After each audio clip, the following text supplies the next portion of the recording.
So I showed up on Wednesday to go to work, and there was a line of people outside, and he was checking IDs.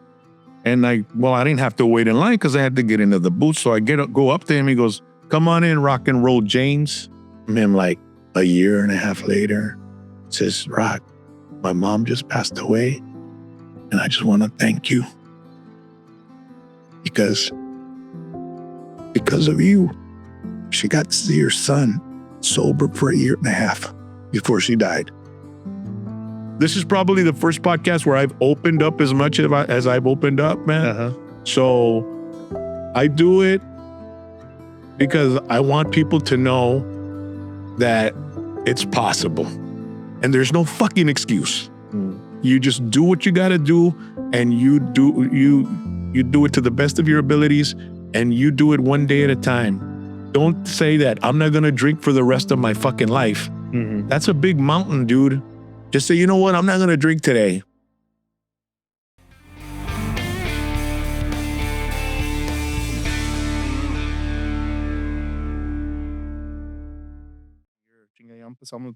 Pero let's start it out, bro. Let's take it. Yeah, because I can, dude. You're captivating, bro. You're very interesting, man. You know what I mean? Nomás de todo lo que dijiste, I got a billion questions already. You know, we can go with. But my angle is, como te digo, it's very unique that I feel, I'm a fan of podcasts, right? Y I feel that our area is not represented well, la tema. Porque de aquí del Valle, or the 956, whatever you want to call it, we're very unique, breed. Las costumbres aquí son muy diferentes anywhere you go. Well, first of all, our language. Yeah. We don't speak English. We don't speak Spanish. Well, we do. But then we speak 956. And sometimes I bring that to my comedy, they might say, she's getting a gastric bypass surgery, Y aquí pues le van a amarrar la pinche tripa. Exactly. La onda. He's going to go they know, like, he's going to get a urinalysis. Le van a oler los miados, you know what? Le van a chequear los miados, ¿entiendes? Pero parquear, cuquear, I mean, we're very unique down here, bro. We are. Even the little towns from town to town is very unique. Como en Mercedes, I don't know if you're familiar, but you kind of grew up close to where I grew up in Mercedes and Heidelberg. Los nicknames que tenía la raza. Oh, yeah. Los unique names allá. La Chiquín. Siempre. Había un señor que elegían la carreta. Sí. El Chawi. Ajá. El Chawi Mascorro. Ándale, because we're from the same area. Well, my roots, my roots are in Heidelberg. One word, bro, and we know exactly who we're talking, the exact place. People in Mercedes, we learned how to speak backwards. We had our own backward language. También. Chatemos con una gorabing bien ya fría la chenoch. Óchate con una vironga bien fría la noche. A la chenoch voy a arear por, a la noche voy por arear, And we came up with that lingo so the teachers wouldn't know what the hell we're talking about, And then my mom, she's from Harlingen. They had the F over there, because every Saturday my dad would take us to Bonanza, and this was like every Saturday, bro. Yeah. Friday día se ponía hasta el tronco con sus camaradas y la chingada, y el sábado hacer puntos. And the reason he enjoyed taking us to Harlingen was because my aunt lived there, and my dad used to like to go party with my uncle. So he'd take us to Bonanza, then take us to the Sears, which was a Johnny's True Value that burned down. Yep. Yeah, I remember. And Sears. Yeah. And then, just window shop, just walk around and check out some shit and let's go. And then he'd go dump us off at my aunt's house. And then he'd go look for my uncle allá por la Rangerville Road. Se juntaban debajo de un árbol en un solar y ahí ponían todos. Y pues llegaba como la una de la mañana, bien loco y la chingada y para la casa, Yeah. Y pues I used to like that because my grandma had, lived there with my aunt, my mom's mom, and she'd pay for cable. So they had HBO, they had WTBS. So I got to go see, Georgia Championship Wrestling and all that all shit. That good stuff. Porque acá pues Channel 5, 4, and 23. You know what I mean? And so my mom had her sister and my grandma, and they'd be at the table behind the couch, and I'd be there watching, TV, and they'd be talking. Y de repente comenzaban con la F, carnal. You know, and that's when they wanted to talk about shit they didn't want me to know about, you know. Right. Y pues yo fue que freo, fro, que afá, fequel, te tiene fe, pues fue una fa, feja fa. And yo creo que aquel tiene una vieja, you know what I mean? And I was like, the hell?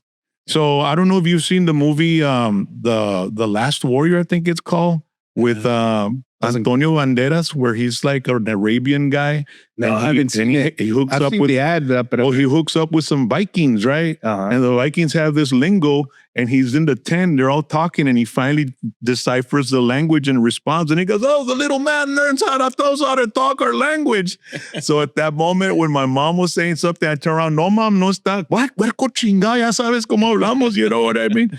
So I learned the F, you know, with that as well. So, you know, every town, like you said, had tiene sus costumbres. Yeah. But there's a uniqueness that brings us all together aquí en el Valle. You know, but it's really interesting. Yeah. When I first started, this started as a hobby for me. It's sponsored by the companies that I have and stuff. Y de poquito aprende, you know, it's you know, the lights, the sound, everything. It's a big deal, you know. But yeah, no, it's an art form. It is an art form, and not everybody's, you know, going to be as good as another. But every time I've created something in my life, I've tried to create a standard, you know, to where everybody will say, you know what, I need to reach that level. You know? Yeah. And even though it's not the level of global or, you know, but just amongst, you know, other people that are aspiring to do. And if you can get to the level that I've reached and I've been able to accomplish, and then you can go above that, that's awesome, you know? And I'm the type of person, I'm always willing to share my experience, my knowledge, everything I know. There's some podcasters that, you know, you would consider them my competitors, right? And we speak and they'll call me and ask me for some, you know, advice and on equipment or, you know, topics or how to, you know, approach a certain individual or artist or guest. And you know, I'm really honest and open with them, bro, you know? That's awesome. Yeah, because I remember. Amanece pa todos. See, I have this, I remember when I had the Clica morning show on ¿Qué pasa? Well, I had Raymond Horta on, and he was one of my sidekicks. And it was real funny because I had gone to rehab. And I was doing mornings, and then they sent me to rehab. And when I came back, they had already redesigned the morning show with Mando San Roman, Bonnie Hernandez, and they had brought Raymond Horta in, who was an up-and-coming, he was a kid, a comedian. And I had already seen Raymond on stage as a high schooler, you know, opening up for, I think it was Juan Villarreal, a comedian from Houston. And so I got out, and my boss says, well, we've already got the morning going, so we're going to put you in the afternoon. I said, okay. So I got in the afternoon and I brought in my clica camaradas, which were street level guys. These guys aren't entertainers. They're just street level dudes. Un vato de Mercedes, vato, el chief. I mean, that's like personalities you can't buy or, you know. Super unique. Yeah, there's no casting here. I grew up with these guys and I know what they can bring to this table, you know, which is freaking natural comedy. Yeah. And, so the afternoon, and I started doing the 5 o'clock mix, and the ratings came in, and I blew the morning away, right? So then my boss takes me in the office, and he says, "Okay, we're gonna put you back in the morning." I said, "Okay." He goes, "Who do you want?" And obviously you can't have Mondo because we're gonna put him at middays, and he's a program director. I said, "Okay." You want Bonnie? I said, "No, we've already done a show together." You want Raymond? And well, Raymond was doing like 7 or 8 different voices. You know, he was doing Bill Clinton, Sean Connery, and guy from India. And he had all these voices coming in. He's super funny. Man. And he had an old man, which was Plutarco. And when I would listen to them in the morning, you know, I'm somewhat of what I consider myself is not just a DJ, an entertainer and all that, but I'm a media analyst. I analyze everything I listen and I watch. When I watch your podcast, I'm analyzing what you're doing. Yeah. And maybe, hey, man, I could use that in mine or you know what I mean? And I might incorporate it. So I told my boss, you know what? I'll take Raymond, but I don't want Raymond. I want the old man. Okay. And then she goes, go here, call in Raymond Horta, right? On the fucking intercom. And Raymond comes in. Raymond, Rock says he wants you in the morning. All right. But he don't want you. He wants the old man. And Raymond was like, well, I want to be on too. And I said, hey, Raymond, check this out. I've been listening to you guys in the morning. And I think that's the most relatable character you've got here in the Valley for the 956. And I want to establish him. And then we can bring you in later on as his grandson provider or something. Lo que te vas acomodando. Sí. And so that character became one of the staples. And then Raymond started coming in, but he was always there, right? Yeah. Doing the old man. And then once he started learning how to go from the old man to himself, he was like conversing back and forth with himself. Wow. It became like, just to see it in person, to see Raymond going back and forth from the character to himself, the character to himself, sort of like a Robin Williams. Yeah. You know, Robin Williams. Right, but he's really talented. Yeah. So, but this kind of like molded him to that point. And up to this day, he tells me, wow, when you first said that, I didn't realize what you were thinking. And I'm just like, wow, you know, I already had in my mind how I was going to create this. Mm-hmm. And so you know, I tend to do a lot of that as well, and look at things and try to figure out. So I started doing the morning show, and then I started bringing in my afternoon characters. And before you knew it, we were like the funniest freaking show in the mornings. And it was like Clica Morning Show. And then I came up with this slogan like, hey, bro, si con el cheque del income, en vez de componerle el techo a la casa, le compras rines a la troca, eres Clica. Right? So then everybody, and you know, I got that from the, you know, you might be a redneck thing. There you go. But it was our stuff. Everybody can relate to it. Yeah. Si usas el chao seat del carro para amarrar el 18-pack en vez del chavalo, eres Clica. You know what I mean?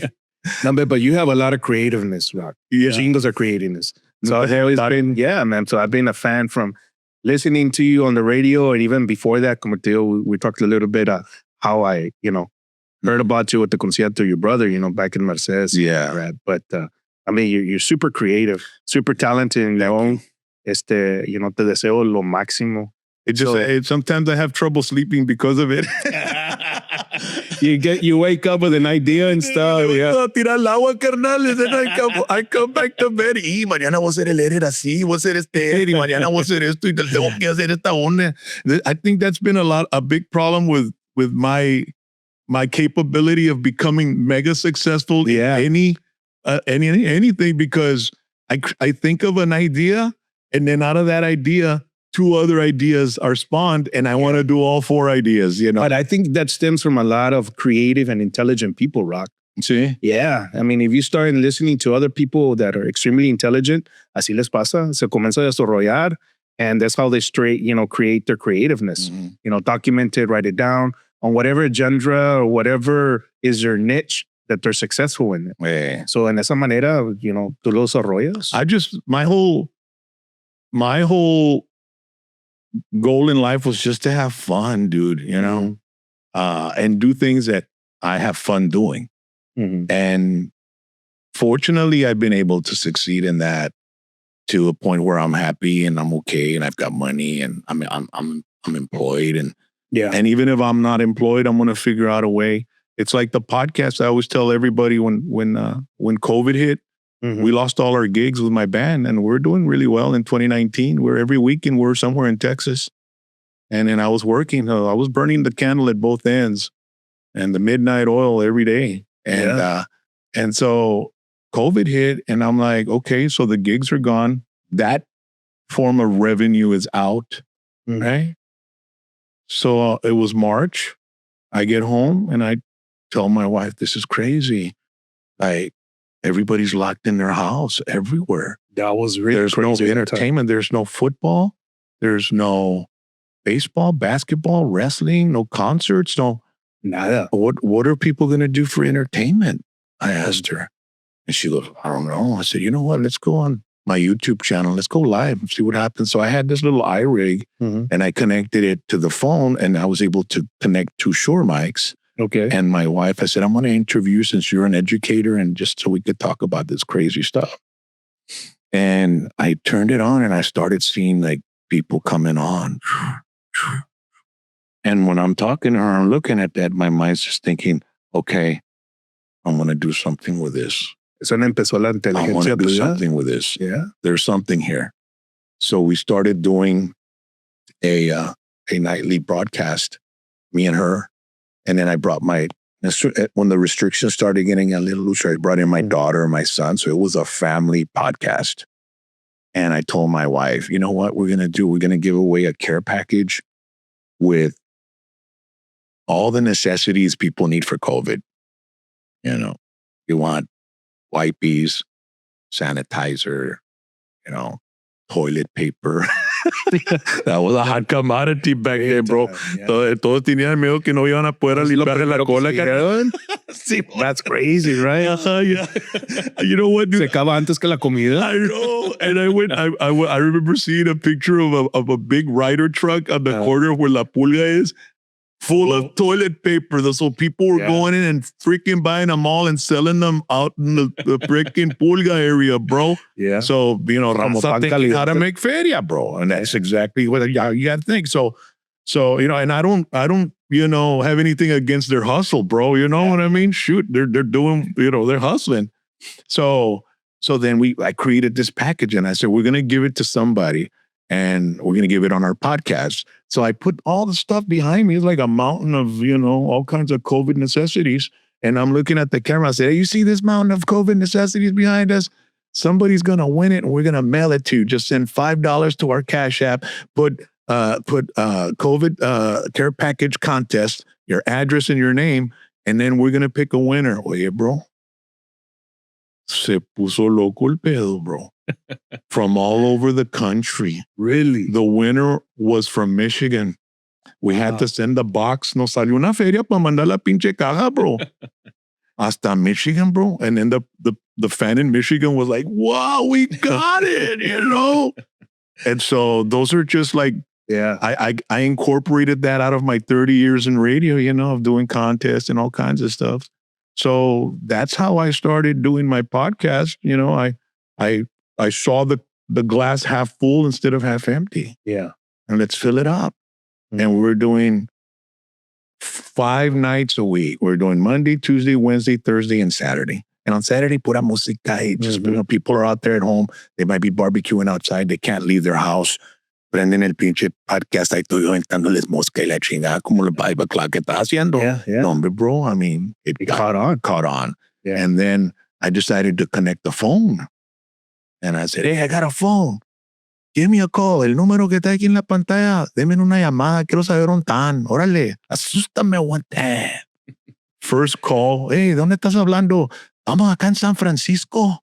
Wow. Órale, un saludo para San Francisco. Y I started talking with the man. Yeah. And he had like one of those, you know, Cuban or Puerto Rican type of accents, right? And then the next call was from Florida. And I told myself, in my mind, as I was talking to him, I'm coast to coast. Yeah. I'm syndicated. And I didn't have to go through all the bullshit of the radio stuff where you got to go through all these type of you know, documentation. Bureaucracy. Yeah, the bureaucracy. All the hurdles and bullshit. Yeah. You had to go through that to become syndicated. That opened up my mind to like possibilities, dude. Yeah, especially nowadays with everything. I mean, this medium, you know, podcasting and all that. I mean, it's going to continue to evolve. Yeah. You know? Oye, Rock. First of all, officially, welcome to the Deltaoaksranch. We took off right off the bat, man, right? Let me tell you, pinche Yellowstone no trae nada con Delta O, carnal. Cállate la boca, shit. Thank you, brother. Pinche Rip, vato. Pinche Rip no trae nada, carnal. Está Yellowstone. Aquí tienes, no tienes Rip, tienes rompido, carnal. Rompido. No está rompido, carnal. Sale, Ahorita sale, chinga. Probably be my son, huh? My son's a big boy. Sí. Pero bienvenido al rancho. Esto, I'm very grateful for you to be here. Igualmente. More than you know. Yeah. Pues, I'm just grateful. Thank you very much. Esto. Yeah. So tell us a little. I wanted to start from the beginning, though. Because I follow you. I've listened to your podcast and all that. But give us a little taste of who rock really is. Rock. If you want to take this opportunity. You've given us some of your hardships that you've gone through, your struggles and all that. Pero ¿dónde empezó el rock? How did you even get the name rock? How did you get I was that? at a club in McAllen. I was Who did somebody come up with it? Hey, he called you rock. How did that start? René Parrao se llama. He worked with the county. He's in Colorado, I think now. We haven't spoken in a long time, pero why rock? Tell us the backstory. Yeah, well, I went into this club when I was working in Harlingen at a club called Studio 4. And I worked Thursdays, Fridays, and Saturdays. And so on Wednesdays, I had a girlfriend over here in the Upper Valley. So I came to see her, and then we were cruising around, and we went down 10th Street, and I saw at a club tonight, Rock Night, 50 Cent, Bud Long Necks all night. I was like, chinga, párate allí. And I'm a rocker. I've loved rock since I was a kid. Yeah. So we stopped, and I got down, and I went in, and we were in there for a while drinking some beers, and el DJ estaba tocando puro disco, carnal. So we le dije al bartender, hey, ese DJ no está and it was just 4 people in there, 2, me and the girl I was dating, and 4 other people in the club. Yeah. And so I go to the bar and I tell the bartender, hey, ese DJ no está tocando rock, es rock night. Pues yo no sé, habla con el patrón. So, ¿dónde está el patrón? Sónale la puerta. So I felt comfortable doing that because I come from the clubs, I grew up, right? So I knocked on the door. You were in your niche, baby. So he opens he says, pásale. I open the door. I said, hey, ¿usted es el dueño? Sí. Pues el DJ no está tocando rock. Y es rock night. No, pues es el único que tengo, es de Reynosa. No sé, así es. Oye, le dije, pues si quieres, yo trabajo en un club en Harlingen, pero si quieres, yo te puedo ser DJ en los miércoles, te toco puro rock. Ah, sí. Pues órale, vamos a hablar, siéntate ahí. Me senté y dice, pues, ¿qué necesitas? Dije, pues dame una feria para ir al mall a comprar discos. ¿Qué tanto quieres? Dame $200. Órale. He gave me $200. I went to the mall next day and I bought Rad, Motley Crue, Van Halen. Yeah, dude, the cream of the crop. Yeah. And I started DJing Wednesdays and it became Rock Night. And within 2 to 3 weeks, word had spread because there was no Facebook back then, none of that bullshit. No. And before you knew it, it was fucking packed in there with rockers, dude. Yeah. So I created Rock Night. So my friend, René Parrao, he's from Mission. He was the doorman, the bouncer at a competitor club, and they had let him go. So I told him, ¿sabes qué, carnal? Let me talk to my boss, and I'll get you the door gig. Órale. I got him the door gig. So I showed up on Wednesday to go to work, and there was a line of people outside, and he was checking IDs. And I didn't have to wait in line because I had to get into the booth. So I go up to him. He goes, come on in, rock and roll, James.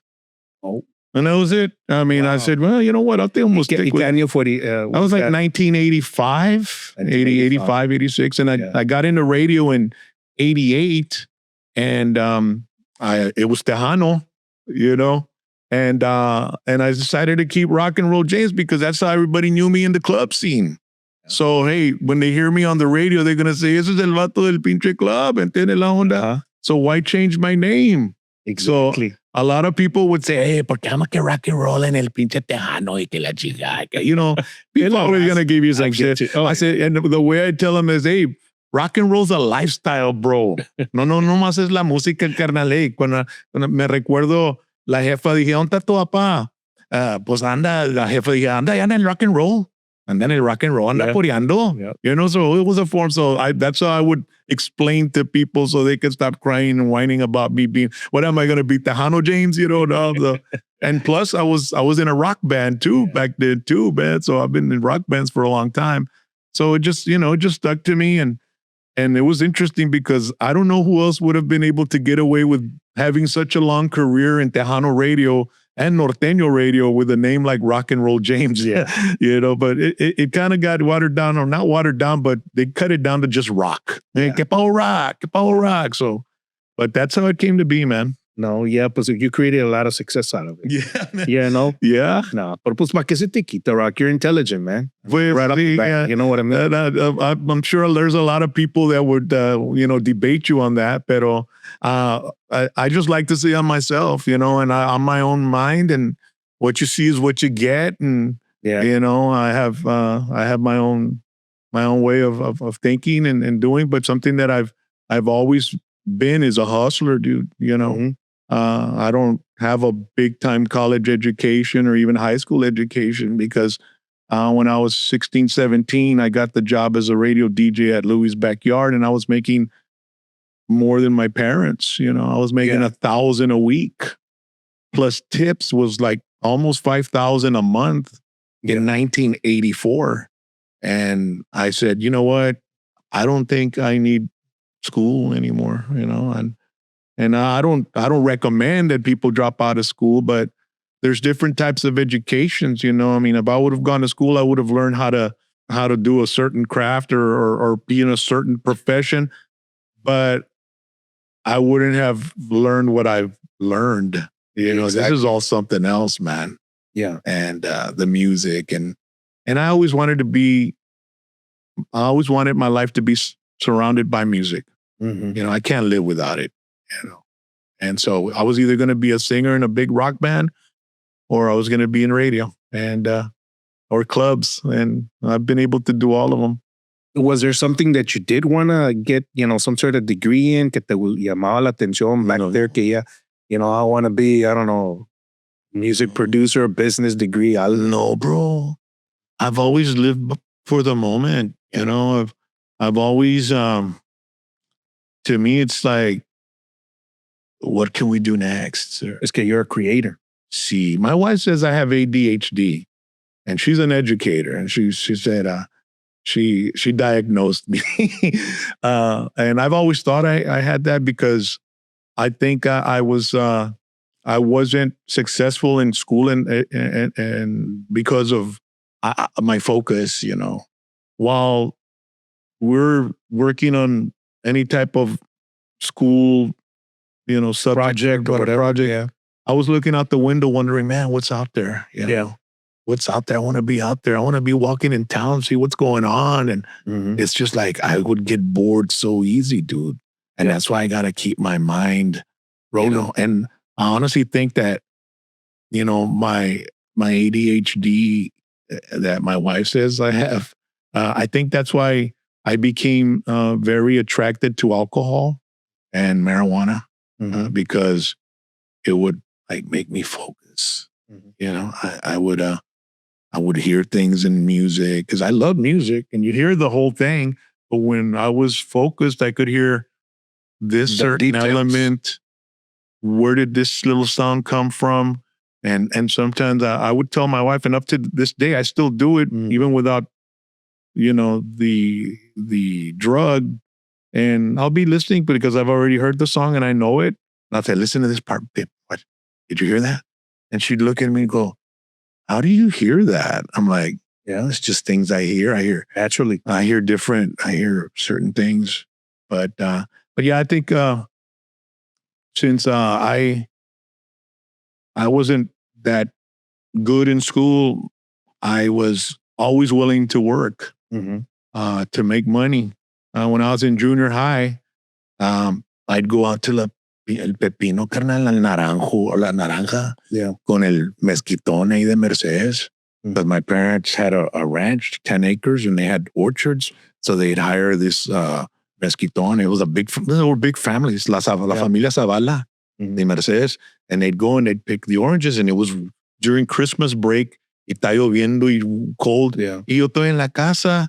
And I go out there and I'm hanging out with them y me puse a jalar con ellos, carnal. Yeah. And then we drive the trucks full of freaking naranja to the Texan in Weslaco. Y llegamos y volía pura cáscara quemada, carnal. You The know, cannery, ahí me acuerdo. Simón, y llegamos ahí, y de ahí llegamos, y pesaban la troca con toda la naranja, y de ahí la dompamos, y ahí la pesaban otra vez, and the difference in weight was what we made. Yeah. You know? So I started there, and then my friend Robert Rivera would call me up, because they, you know, he was one of those guys there with our parents, you know. My parents were middle class, but I hung out with my friends that had poor parents. I mean, they would work really hard, and they were really, really tight with their budgets. And I wouldn't say they're poor, but you know, they were just different. They were in a different. My mom worked with the Southwestern Bell, so she was, you know, she had a good job and she was making good money. So she'd give me $10, $20. My dad had a different job that wasn't as, you know, like my mom's, and so he'd give me $1, you know, and I was like, oye, un pinche dólar no me ayuda, carnal, you know. Algo es algo. Yeah. So Robert would come, hey, Rod, pues me decía, Jaime, vamos al Pepino, que dale gas, carnal. Me subo con el carro, vámonos al Pepino por todo el día. De ahí una bodega en la feria, jalando la cebolla, bro. Venía la cebolla y llenaban la bolsa y la amarraban, la ponías otra bolsa y ahí la otra bolsa y chingas. Todo el pinche día, carnal. Yeah. You know, de ahí llegaba el stock show, Tuesday through Sunday. It wasn't 9 days, it was 4 or 5 days. Tuesday llegaba el carnaval, comenzaba el Wednesday.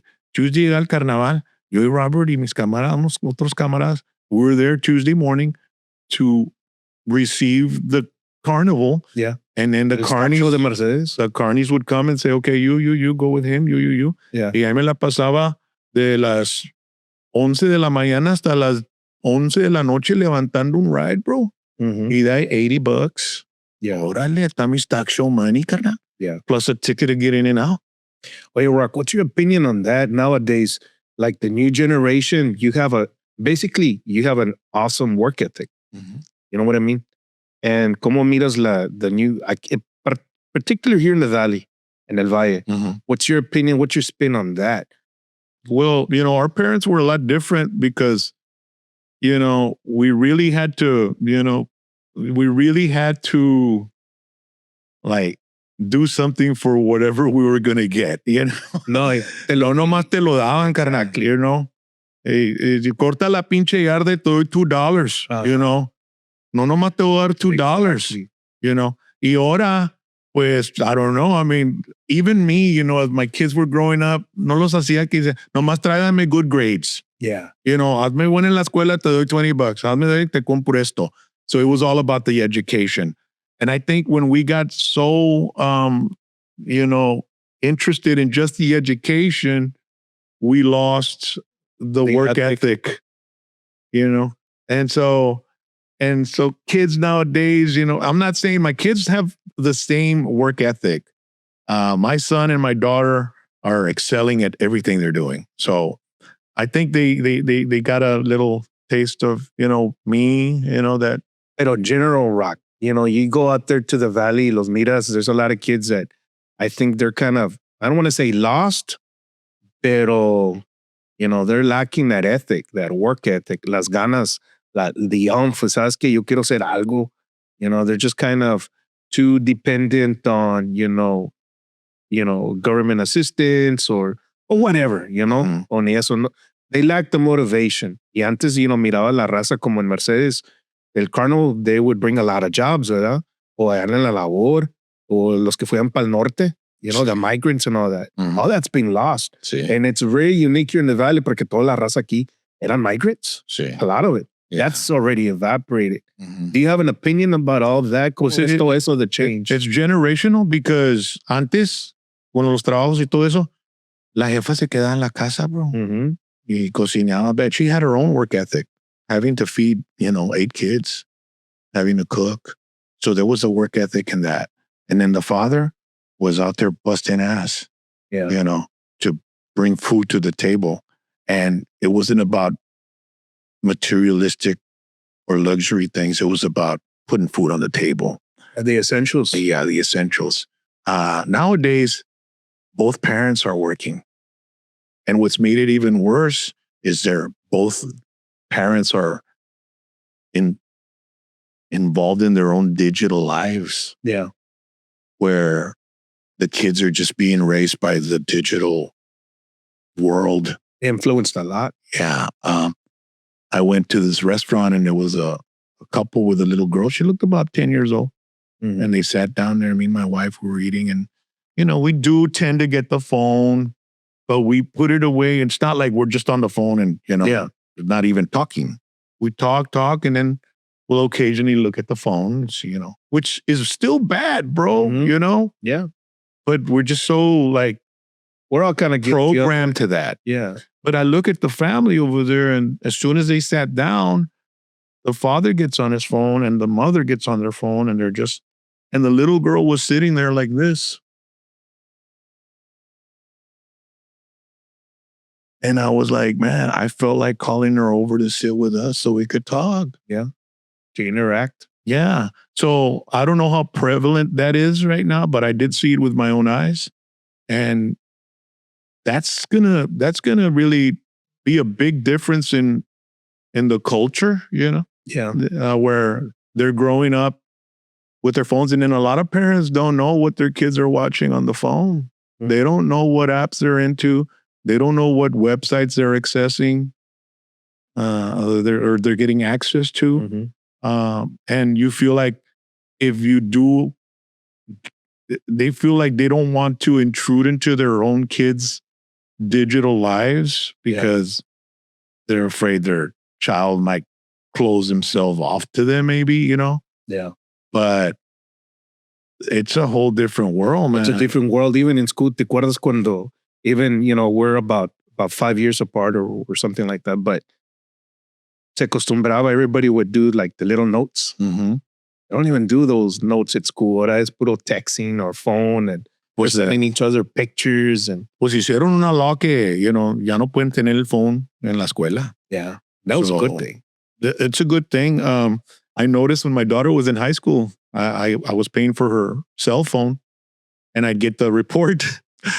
And during the school year, 4,000 texts. During summer, 1,500. So that told me that during school, todo lo que están haciendo es texting, carnal. Yeah, son las nuevas, no Sí. I spoke with a guy that was a former teacher. He was, I think, algebra or one of those math classes in Arlington South. I saw him at a radio remote, and I started talking to him because I'm very inquisitive, bro. Mm-hmm. And I, things I think about, I'll ask him. Yeah. And so I asked him, hey, how's the new generation of, he said, well, I got out. He goes, well, why'd you get out? He goes, because it's getting bad. I can't keep the kids off the phone in class. I go, really? And he goes, it used to be where I could tell which kid didn't belong in my class. Now it's which kid does belong in my class. Mm. And I would like, well, can't you just take their phone away? He goes, they have ways of, listening and being somewhere else. They're very good at cloaking, at cloaking. And how do we were like that in school too? Teníamos las cosas escondidas. We knew we had little stash compartments and shit. Yeah. But he said that it was really affecting the education system, the cell phones and stuff like that. And now a lot of us think we don't need it. Just ask Siri. Yeah. Just ask ChatGPT. Mm-hmm. You want to write AI. something? Yeah, AI. So what's your opinion on that, Rock, AI here in the Valley? Do you think it's a good thing or a bad thing? Well, I think it's good as far as informing us, but it's bad as far as weakening our brains. Mm-hmm. Because, for example, you have a cell phone now and all our numbers, we put a name on them. Whereas back in the day, you had to remember your mom's number. You had to remember, you had to use your memory. I mean, ahorita si caigo el bote, carnal, no sé ni a quién hablarle si me quitan el cell phone, carnal. I mean, oye, ¿qué es el número de la jefa? It's mom's cell, bro. Yeah. I mean, I'm saying this because I'm also living through it as well. Yeah. So it's creating a short attention span. Our memories are becoming weaker, and we tend to feel that we're becoming smarter because now everything's at the tip of our hands to find out Sometimes, hey, Dallas Cowboys score. Oh, órale. No estás watchando el game. De volada te lo dice. Sale un nombre en un interview, un podcast. You call that number, or okay, John Flores, U.S. attorney, whatever. Boom, te sale todo lo de él. Yeah. So, I mean, I like that where you can, I'm an information junkie, bro. You know what I mean? So I like that. Right. But will it stay in my brain? Maybe. If it's something that was really interesting at that moment. But the farther we get away from it, will it still stick around? I don't know. And then me with ADHD, está cabrón. Yeah. So the implications, Rock, I don't think they're going to be good for us, especially here in the Valley. Mm-hmm. I think we're becoming too codependent on all that tech, like the AI. Es como dices tú, el chat GPT. So now in the school, they don't even teach cursive. They don't teach a lot of things, right? Mm-hmm. Pues ahora menos. I mean, they even cheat with the AI. They don't even do their own research paper. Nomás le dices chat GPT, hey, as one research paper of this topic or whatever. Mm-hmm. So people are going to become even more codependent on that tech and no van a aprender a hacer nada. It's getting worse. Yeah. So, ¿a dónde vamos a llegar con todo eso? Well, it'll be, it might be easier to manipulate minds, which is, I guess, the ultimate goal of whoever is in charge of all this. Yeah. But again, everybody's different. Mm-hmm. I mean, the tech might affect your mind different than mine, mm-hmm. and different than so. But we're going into a world of cynicism and skepticism. Yeah, and you have to be skeptical because now you see something, and then with AI, these videos that are popping up. Yeah. My daughter sent me a video, and it was an ICE agent, and there was a guy in front of him screaming in his face, and then the ICE agent just sprays his face with the bear spray or whatever, and I was like, holy shit! And like, pues quién le manda? And she goes, Dad, it's AI. Holy shit, that's scary. It was a little watermark that I didn't notice. Yeah, it was AI, dude. If my daughter hadn't told me, I would have probably told somebody, you know what I mean? Yeah. So that's where, we have to be very careful. We become cynical with our news media because our news media is being so dishonest. Yeah. And so unbalanced. Mm-hmm. And their whole, I think right now, the entire media corporations, they're all just after one man, one person, which is Trump, instead of balancing, saying, okay, he did this was good, but then he's doing this that might be questionable, so you have to have a balance because not everything he does is bad, right? I mean, no, there's certain things that might be good. Same thing with Joe Biden. I mean, and anybody, but we're at a point where you can be destroyed. And right now, the court of public opinion is worse than just being found guilty in a court of law, dude, you know? On social media. Uh-huh. Yeah. How do you deal with that too, Rock? Porque, it's challenging, you're in the entertainment business, right? You're an artist. So, está difícil para caerle bien a todos. So I know you kind of lean one direction or the other, but you're being judged all the time, How do you deal with that? Well, even if you don't, I mean, what are you going to do? I mean, am I supposed to be somebody I'm not? Am I supposed to believe something I shouldn't believe, but because everybody thinks I should believe? That's a form of manipulation, and I won't be manipulated like that. But, everything I do, I also check it out, and I'm skeptical about it. Yeah. Sometimes I see certain articles and I'll share them. And I've also been guilty of sharing something like too early, like wait till you see the real result. Now, and it even happens with birthdays and deaths, like one time my mom, she texted me, Agustin Ramirez died. I was like, what? Shoot. So I went to social media because we're impulsive like that. Yeah. we right away. Rest in peace, Agustín Ramírez, la chingada. You know who Agustín Ramírez is? Yeah, el acordeonista. And then me dice, me habla Armando Sarromario, he didn't die. What? So le texté a la jefa, Mom, Agustín Ramírez didn't die. Who told you? Because I saw it on Facebook. And then you start seeing John Cena dead or so-and-so died. All the time. And then you have to look it up. And it says the John Cena death hoax. It's already up. So you have to wait. Yeah, you have to. I learned a big lesson that day. Pero oye, Rock, ¿para qué hace eso la gente? Because they're saca de onda. Because they want to be first. They want to be impulsive. They want to be the first ones to get the comment. They want to be that's exactly what's going on with the news too.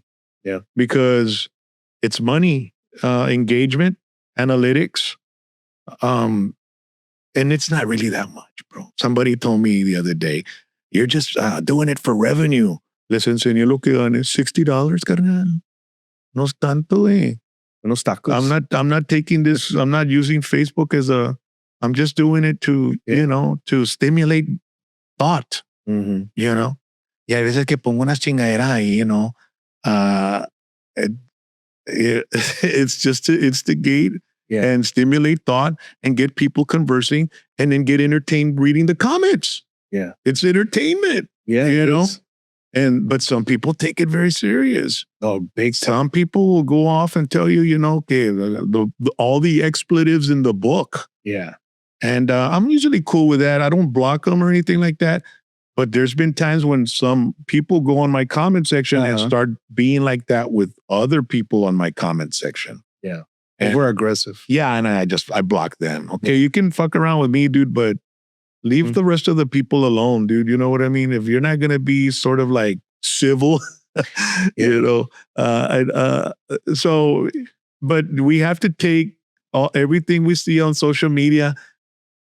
Don't get over aggressive and a lot of people it's made us very impulsive, man. Yeah. I mean, I was impulsive, like, si yo quería algo, me lo voy a comprar. Fuck it. Vamos ahorita a comprarlo. Estoy en la casa watchando TV. Se me viene un apple pie a la mente. Son las 9 de la noche, chingado. ¿Para qué voy a ir hasta el pinche Whataburger ahorita a comprar apple pie? No, pero pues de volada, no, pues no. Pues sí, pero y no, bro. Me levanto y voy para el pinche Whataburger. Traer un pinche apple pie. ¿Sabes que ellos tienen ropa no regresar? You know? No, I get it. Oye, but I wanted to talk to you about that, Rock. I've heard you, and estás hablando, I know you take care of yourself. You work out, you try to eat well, and all that. It's hard, bro. That's why I want to talk. I mean, ¿cómo le haces tú here in the Valley, how challenging it is, Because I'm in my mid-50s. I try to eat better, pero chinga, hay puras taquerías. And, acostumbramos is really good food. We grew up eating that kind of thing. But chinga, it's hard. Do you have high blood pressure? Oh, yeah. I have the Mexican trifecta, bro. Okay. You know what that is? Diabetes, cholesterol, and high blood pressure. Yeah. And it's challenging, porque I don't have it extensively, Eric, because I maintain it through eating, health, medication, and exercise. And exercise. Yeah. How much do you exercise? About 2 to 3 times a week. Okay. An hour, 30 minutes? Sometimes longer. I know you can't tell that, but no. I don't know how you were before. So it could I like bicycling. Okay. I'll bike 2-3 hours on the road bike or mountain bike. Oh, okay. So andas en la bike. Yeah. Out in the street. Yeah. Como dicen in Heidelberg, en la cicla. Sí. And I go hiking, I go walking. Sí. All stuff. Does your heart rate go up when you're biking and stuff like that? Like to an extreme, or is it just calmao? Yeah. No, but it depends on the intensity. ¿Verdad? Yeah, the intensity. Yeah. So that's how I maintain it in control, because But is it like a pretty much a same level intensity, or do you get to a point where because like they have the spinning classes, right? And you get in the bike and you're going at a certain level, and then all right, let's tighten it up, and then you got to stand up, and if you're going uphill, and then you bring it down and bring your heart rate down, and then you got to bring it back up. So when you're bringing up that heart rate, that's when you're burning calories. That's when you're conditioning, bro. Yeah. That's when. So if you just keep a level throughout, it It's good too. It's not bad. Yeah. But if you want to see results and you really want to get to a certain level of health, Mm-hmm. you know, to where you can be able to eat whatever you want Mm-hmm. and be okay because your metabolism is cranked up now because you've built that intensity for your heart and your system, you know, then you have to go another level instead of just being on that same level. You know what I mean? No, I get all that, Rock, you know, the intensity level and all that to keep healthy. Mhm. It's still a challenge. How many times a week do you eat at a restaurant? Too many. I think at least Twice a day? no, at least once a day. Once a day? It depends, you know, because of my work and all that. Yeah. Not all the time. Well, I mean, you know, we always like to blame work but all it takes is preparation, you know. For example, if I want to stop eating breakfast tacos y en la mañana no tengo tiempo para hacer algo yo, unos egg whites con unas miguitas, una salsita, Yeah. you know, pues I'll do it at night and then I'll put it in the fridge and then en la mañana me levanto, pongo en la microwave, uno recio. You got to have something to kick off and you start the day with maybe not a liter of water, but maybe 12 ounces, 16 ounces of water. Yeah. And then it'll get you your, you know, and maybe you want to do some Metamucil in the morning with some orange juice. Yeah. And a little mix of some BCAAs, which is like, you know, amino acids. And that way your toxins and the Metamucil's helping your body get rid of all the crap that you're keeping in your, it doesn't stay in your body. Because that's what happens. Our body becomes stagnant and everything we consume stays in there too long. Yeah. And it starts affecting us in a bad way. And then if you do it daily, it accumulates. Yep. And before you know it, you're struggling. You've got a problem, you know? And so there's just certain ways of being able to control it to where you can maybe get off meds. I went to the cardiologist and I told him I was eating once a day out in the street. He told me, stay off the sodium. I said, hey, yo nomás como una vez por día en la calle.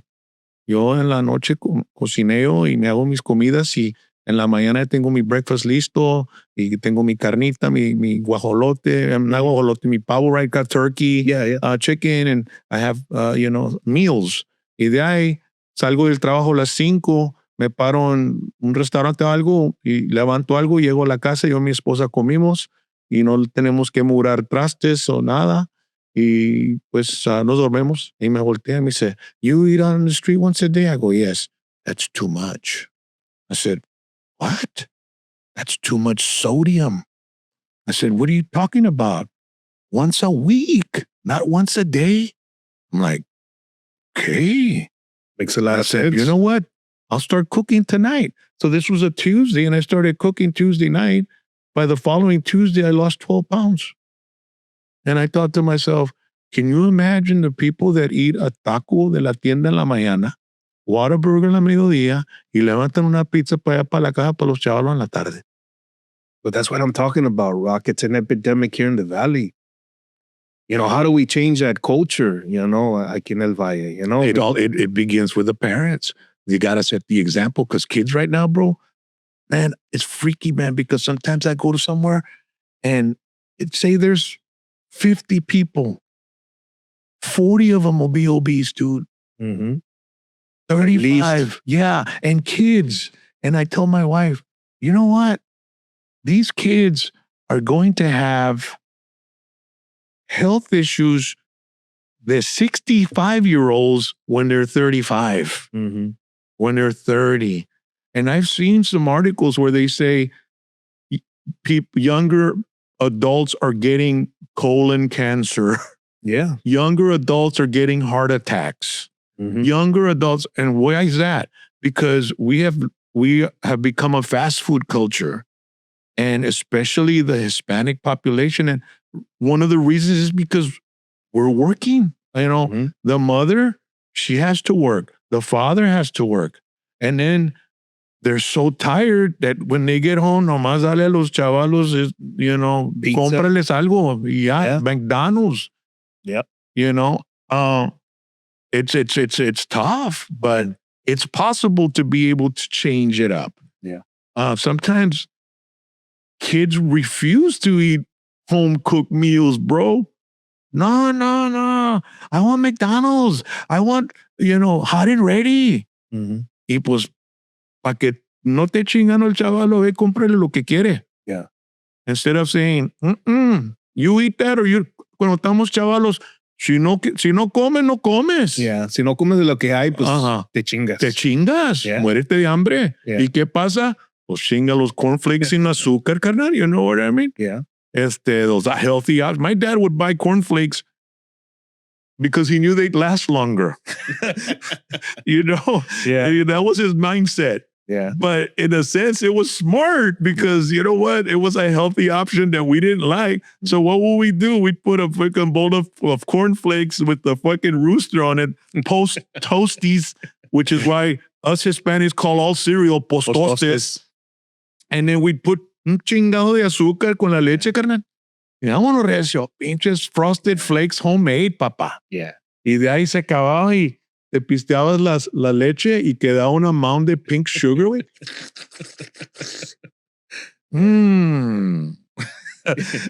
Pero there wasn't many products back when we were growing up with sugar added to it. And now sugar's in everything. Why? Because we are addicted to sugar. We are. Si dejas ese jale, carnal, te pegan unos pinche withdrawals pendejos, bro. Mhm. When I had to do my colonoscopy, I had to nothing. Chicken broth, 2 días, carnal. Mhm. Con un pinche Gatorade mix que te hace para que te salga puro Gatorade por atrás, ¿entiendes? Yeah. Oye, bro, la headache, bro. Oh. It's crazy, man. Yeah. It's an addiction. Uh-huh. If you get the rock, so my main job was I'm an administrator for a couple of hospice companies. Mm-hmm. So people are dying a lot younger, 30s, 40s, 50s, cuando no se veía antes. Mm-hmm. And it's Alzheimer's and dementia. Yeah. And you know what's the cause of all that? What is that? Sugar. Yeah. So they're calling it the diabetes number 3. Mm-hmm. When you start getting Alzheimer's and dementia in your brain, it's because of all the sugar, man. Yeah. And so people are dying on their 30s, 40s, and 50s. So we get requests sometimes to do pro bono hospice. Mm-hmm. So están trabajando, okay. Then they get, cancer or whatever. And they start counting. They say, pues I got insurance. Yeah.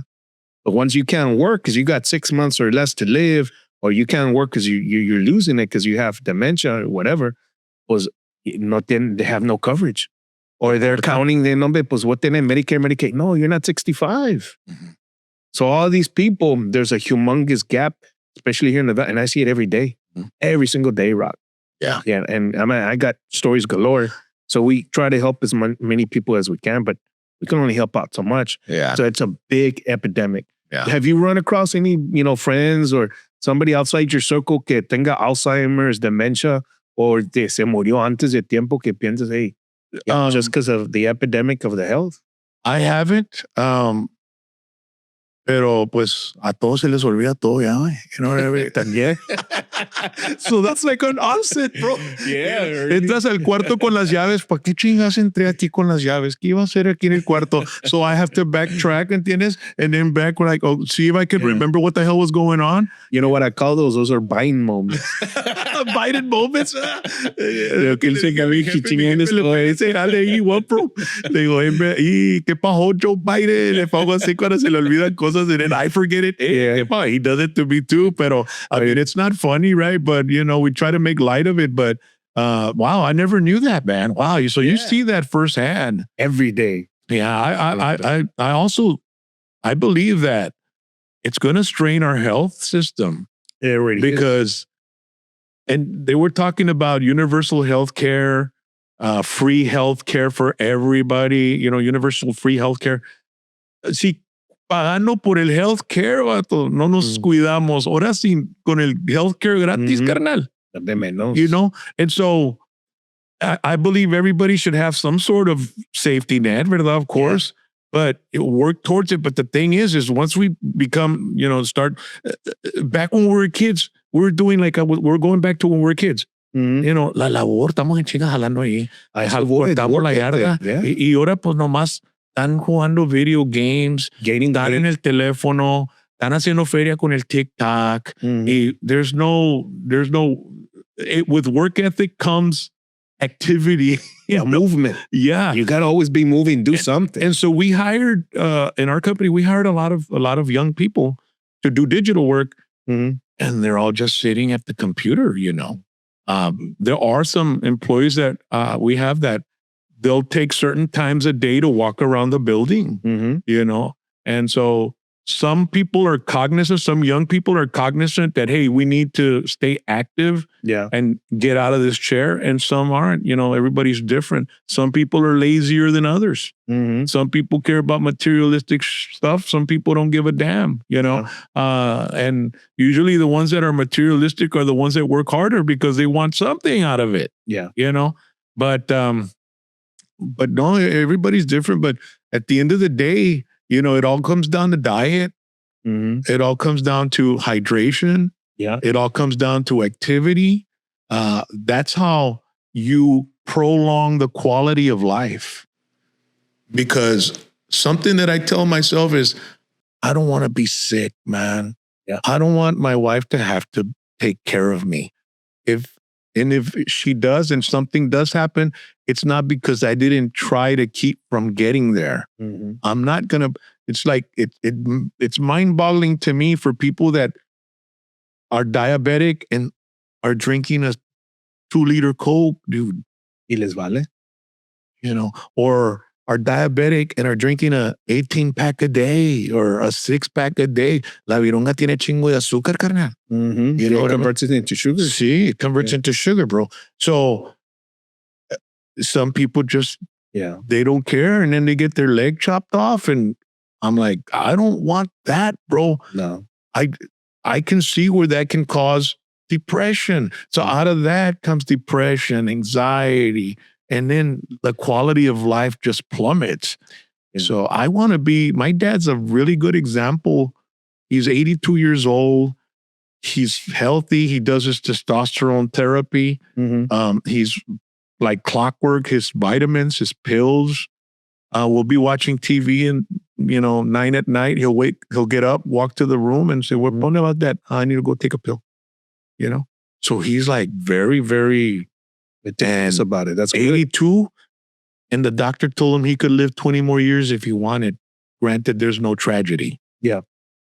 And he's still like, he loves women, you know what I mean? And he's got that libido. He's vigorous. Yeah. Yeah. Yeah. And I'm like, he's my prime influence and example of that's where I want to be. Because when I'm his age, my grandson's going to be 20, 21. Mhm. And I want to be there for my grandson. Yeah, I want to see around. But, there's also a lot of technology and Advances. Yeah, some technological advances that say we can live to 150. Dame un doble, carnal. Vámonos recio, échalo aquí, carnal. Hay que cuidarlos. Yeah. Pero I want to do it with both legs, carnal. You know what I mean? Both arms. 100% intact. Yes. Yeah. Yeah. Yo me acuerdo una vez que tocaste la tema. You mentioned it. I don't know which podcast or whatever. And I agree with you because I talk about it all the time. That, por ejemplo, I'm 54. Mhm.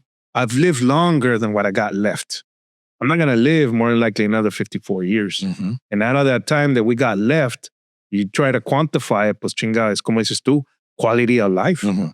That's what we got to start taking care of ourselves, being, motivate ourselves to go out there and exercise, eat healthy. Yeah. And it takes discipline. Yeah. And then what happens is what I've noticed is like, I'm sure you've got family. Mhm. You got children, you got Yes. a wife. And once you do that, everybody wants it. Mhm. Just like I remember when I was going through my drug rehab and stuff, the guy that was my sponsor was a black guy named Hal Kelly, Mhm. who came from Boston, and he had stopped in Houston and created Cocaine Anonymous and built a very good, program there for a lot of people, saved a lot of people. And then he came down here and started it here in the Rio Grande Valley.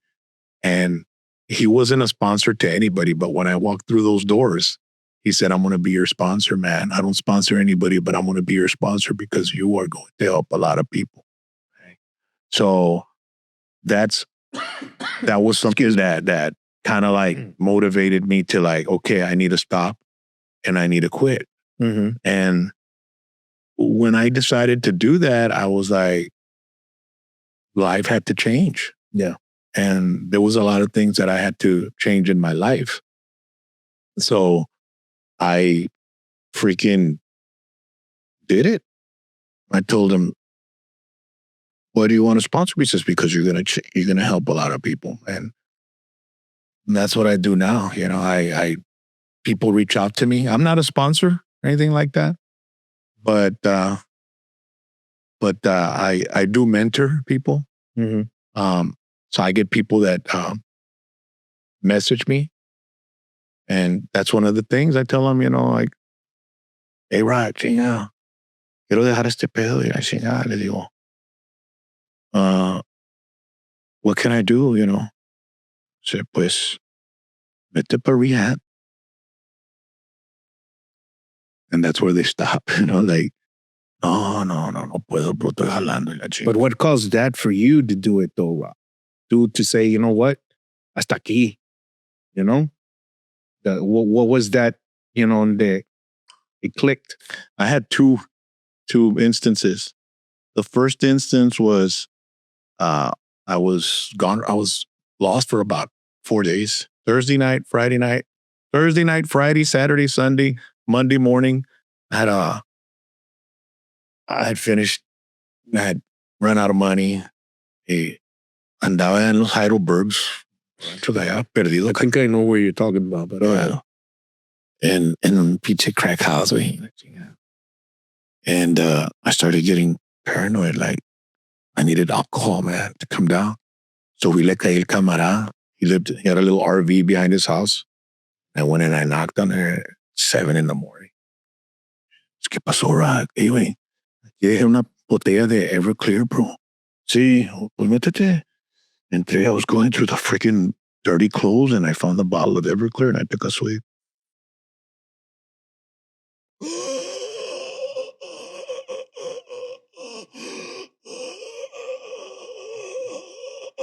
I sat back.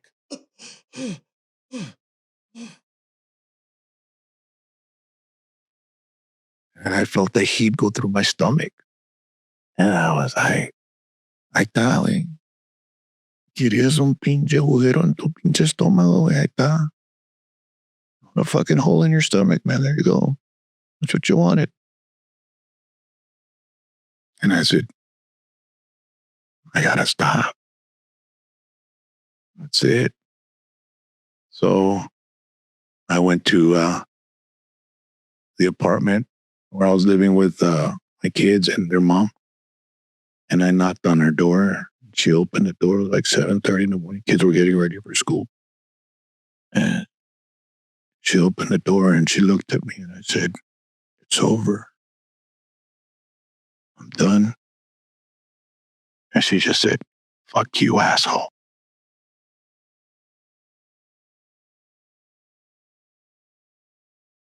And I went in there and I grabbed the phone and I called my boss, Larry Saphir.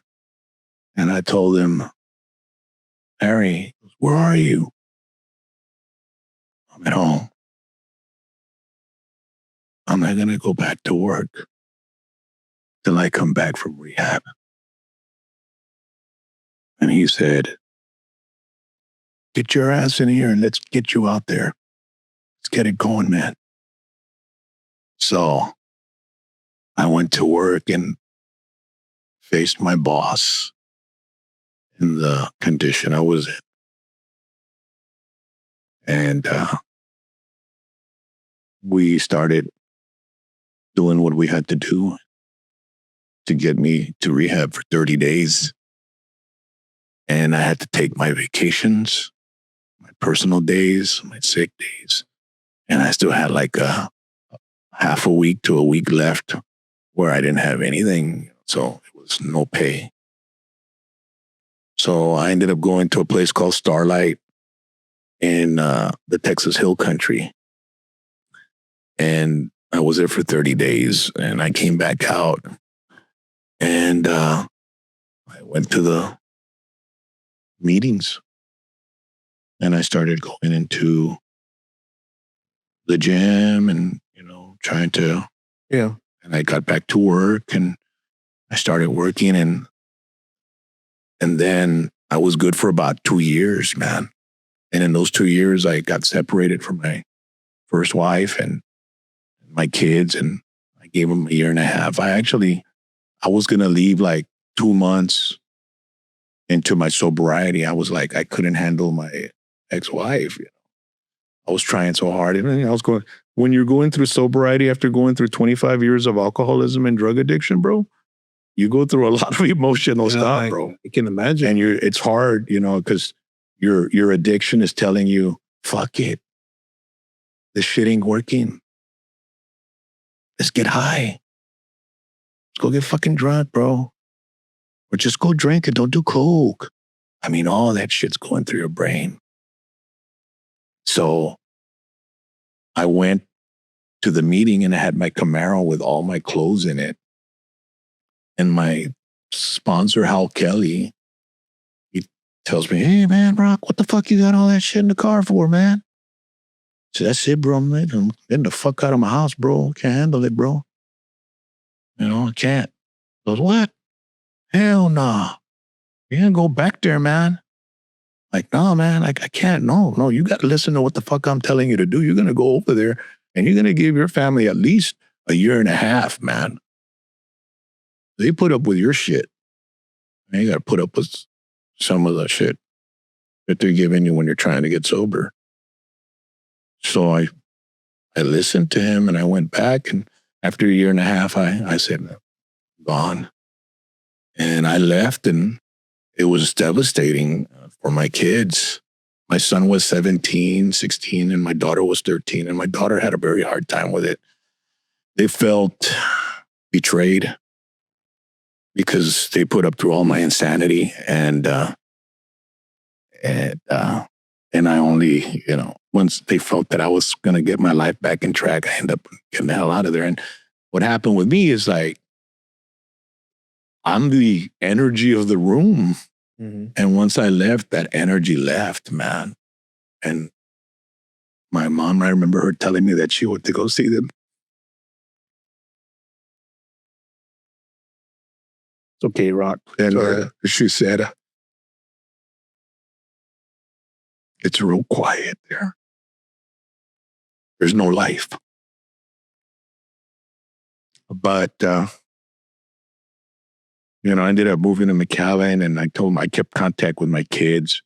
I didn't want them to think that I didn't love them anymore, man.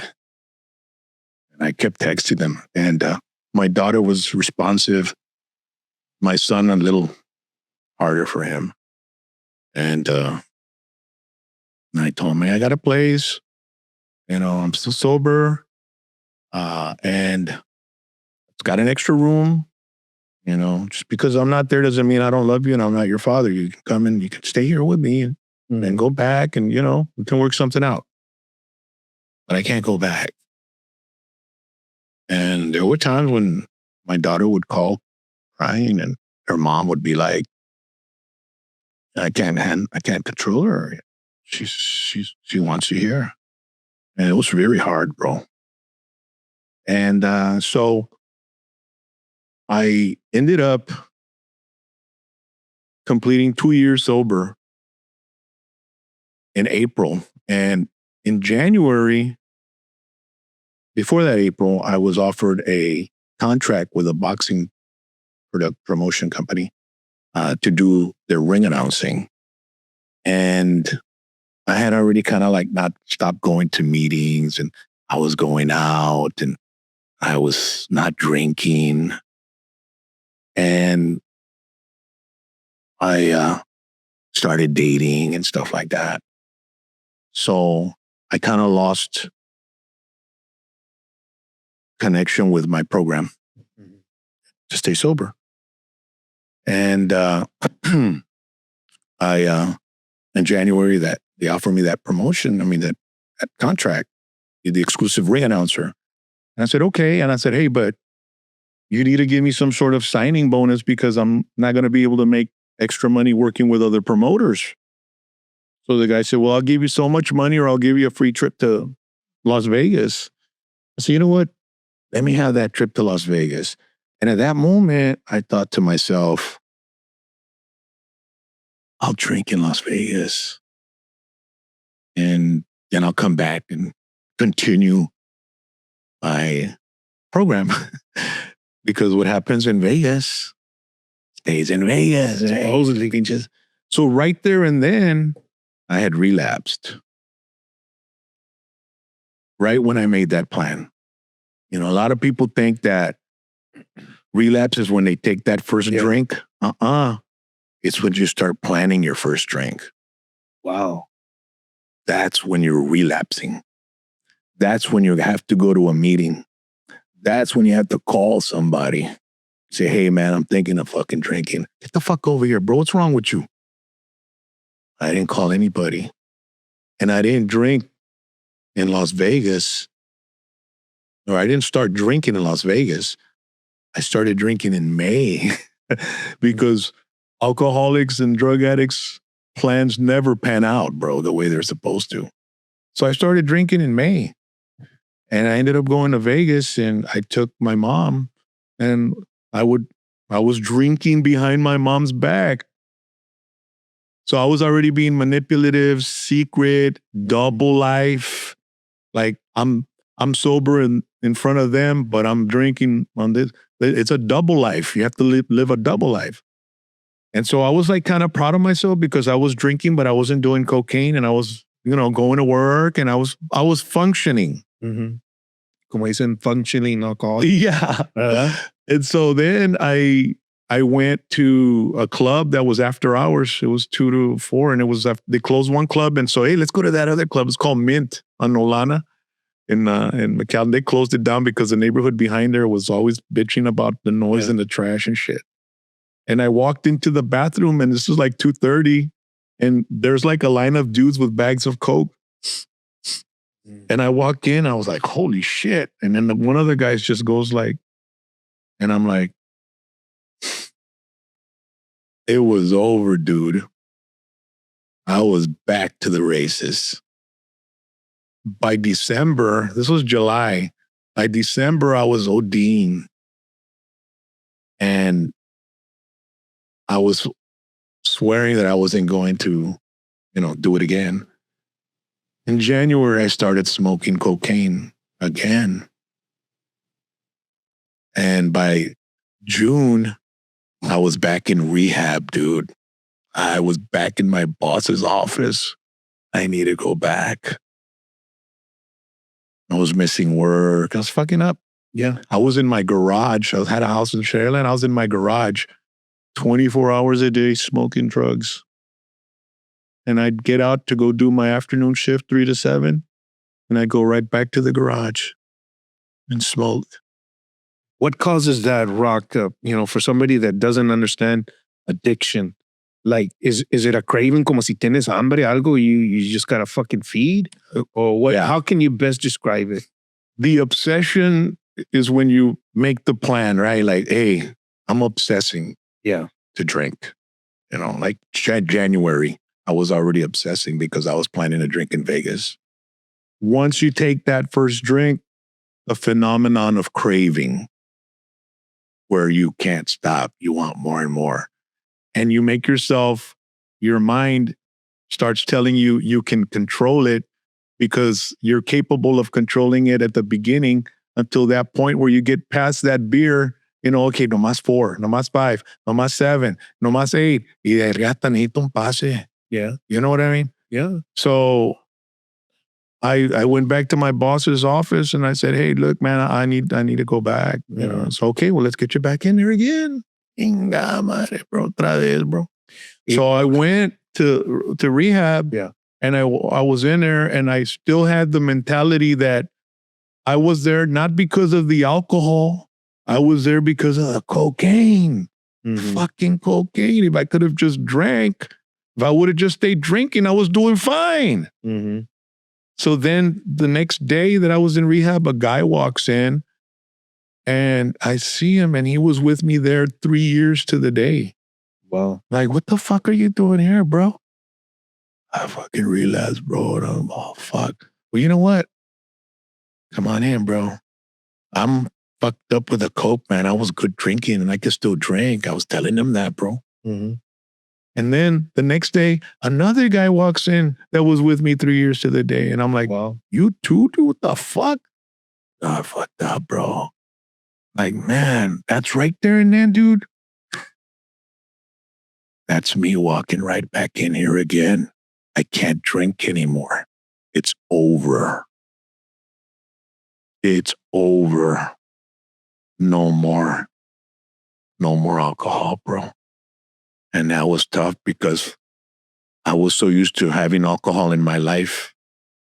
And I would get up on stage buzzing and fucking make people laugh. And I didn't know how to be able to do that without being inebriated. But, you know, I was came back out of rehab, and I haven't looked back ever since, dude. And I just turned 18 years sober and clean, and I'll have a Bud Zero, you know, here and there, but I'm more cognizant. Like, no, don't fuck around, bro. You know. Oye, Rockin, how much of it do you believe your influence, like, como dijeron, dime con quién andas y te digo quién eres? Mhm. Like, do you think that's part of the influence? Like, Well, hanging out with the wrong crowd, with the wrong part of the program is changing your playmates and your playgrounds. Yeah. Like, I can't go to bars. I can't. What the fuck am I going to go do at a bar? They say an alcoholic at a bar is like a diabetic in a panaderia, bro. Mm-hmm. Te vas a aventar un pinche mollete, carnal. Te vas a aventar una concha. Te vas a aventar una empanada, carnal. Sooner or later, you know? So when I do go to bars, it's business. Mm-hmm. Or I perform with my band, I'm the hell out of there. You know what I mean? I don't go to have fun or hang out or watch the game. I'm home, dude. You know. Do you think some of the addiction comes because, pues como te digo, a lot of people that have commonalities that are intelligent, just fucking bored. Yeah. Well, that's why I said when I was a kid, you know, I was attracted to alcohol because of my mind. You know, Mm-hmm. focus, and so I really loved the feeling of the marijuana and the alcohol. But man, when I went into cocaine, it was a totally otro pedo, vato. I mean, that accelerated me to where, and it was interesting because I was watching Charlie Sheen. He was doing an interview, a podcast with Adam Carolla, Mm-hmm. and he's got a Netflix documentary. Yeah, I've seen it. And he talks about how, well, on that interview, I don't know if it's in a documentary, I haven't seen it, but he said it was really, Carolla said it's fucking awesome. Mm-hmm. But he said that for some reason, most people drink and get, you know, they get drunk, they get, you know. Yeah. And for him, it gave him energy. And that was me, dude. It's like, I'd be fucking tired as shit and I gotta go do something. Me doy unos cuantos shots de pinche Jack Daniels con una Coke. Y no, hombre, carnal, estoy listo pa jalar. So it was it was like, I was totally different the way it affected me. Yeah, man. Yeah. So everybody's different. Yeah. But, you know, I think a lot of it has to do with, you know, your genetics as well. Mm. You know, alcoholism was prevalent in my mom's family and my dad's. I've had some uncles that were, you know, street hobos, you know. My uncle Bene, you know, que en paz descanse. My mom's side, everybody drank. And interestingly enough, my mom and her sister never drank. They're the youngest ones. But all the older ones, they were like alcohol, bro. My dad's side también, you know, up to my great-grandpa, you know, se aventaban la botella de mezcal y eran borrachos y la chingada, ¿entiendes la onda? Pero, you know, so a lot of it, I think, comes down to the genetic line. I don't know, Yep. but you're capable of stopping the cycle. You know, there is a possibility for everybody. Yeah. The worst cases I've seen, you know, of some people that you think, like, I'm one of them. Like, you would never think I was probably going to die an addict or an alcoholic, you know? Everybody thought that's it. One of these days we're going to wake up and say, you know, Rock's dead. Mm-hmm. And no, I was capable of getting the hell out of that fucking hole, man. Yeah. And that's why when people approach me, man, I'm real honest, brutally honest. You have to be brutally honest with yourself. Like, what the fuck is this getting me? You know, what am I getting out of it? Mm-hmm. And we tend to pile more shit on shit. You know what I mean?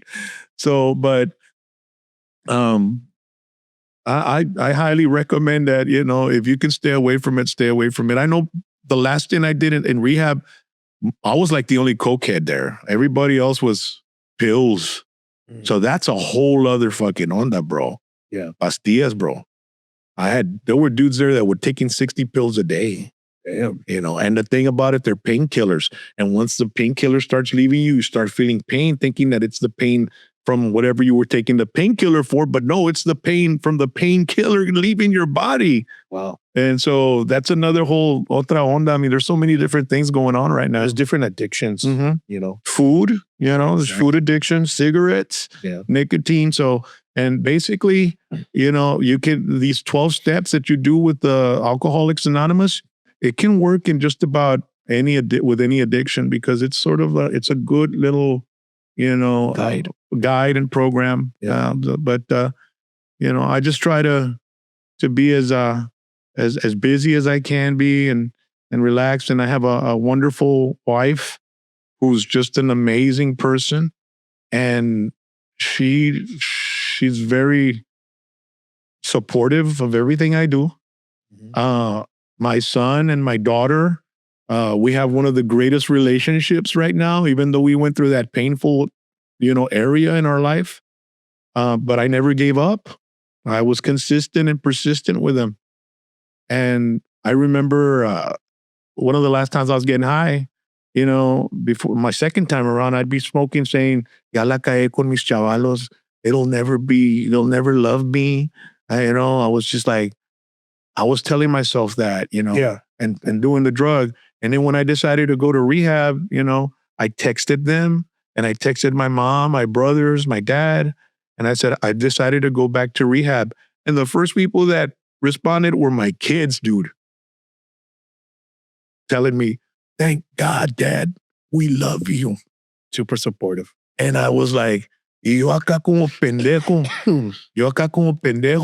using them as a justification to fucking stay high. I'm never going to do that again. Yeah. You know, but that's what our addiction does to us, bro. Yeah. It manipulates us to justify our damn fucking actions. And it's very, very strong. Well, I'm very proud of you that you kicked all those addictions, man. Oh man, we need rock around. Okay, we need. Yeah, no, man. I'm high on life right now. Yeah. I'm high on life, and you know, I've. This is probably the first podcast where I've opened up as much as I've opened up, man. Uh-huh. So I do it because I want people to know that it's possible, and there's no fucking excuse. Mm. You just do what you got to do, and you do it to the best of your abilities, and you do it one day at a time. You know, don't say that I'm not going to drink for the rest of my fucking life. Mm-hmm. That's a big mountain, dude. Just say, you know what? I'm not going to drink today. And at the end of the day, chingada, gracias Dios. Thank you. I remember my sponsor would say, if you have problems getting on your knees in the morning and praying to God to help you to keep from drinking, throw your damn keys under the bed. And I was like, what? Why would I do that? Because in the morning, you're going to get on your knees to grab the keys. And while you're there, you might as well. Mm-hmm. And I was like, wow, Makes a lot of that's a sense. hell of a freaking, Yeah. like that. Those are the kind of things that my sponsor, Hal Kelly, Yeah. would say, man. I mean, he had some sayings, dude, that were amazing. And they've stuck to me, man. Oh, Rock. So what motivational phases tienes que son de rock when you know, because I know you do a lot of motivational speaking. Mhm. You know, how do you get somebody que hasn't found that why? You know, everybody's got a why, right? Mhm. Why I want to change, why I want to stop. I mean, how do you motivate that person? Because it's very unique, como fue lo mismo. We're our own subculture here in the Valley. Mhm. I mean, how do you get them or try to push them that way? Well, I mean, les digo la mera neta, carnal. I mean, I don't fucking candy coat shit. How? I mean, Lo primero que les digo, hey, bro, hey, Rock, I need to stop, bro. Pues ponle pa' rehab, carnal. Shh, no, bro, no. Sometimes I'll meet with him. Like, I had a guy that contacted me.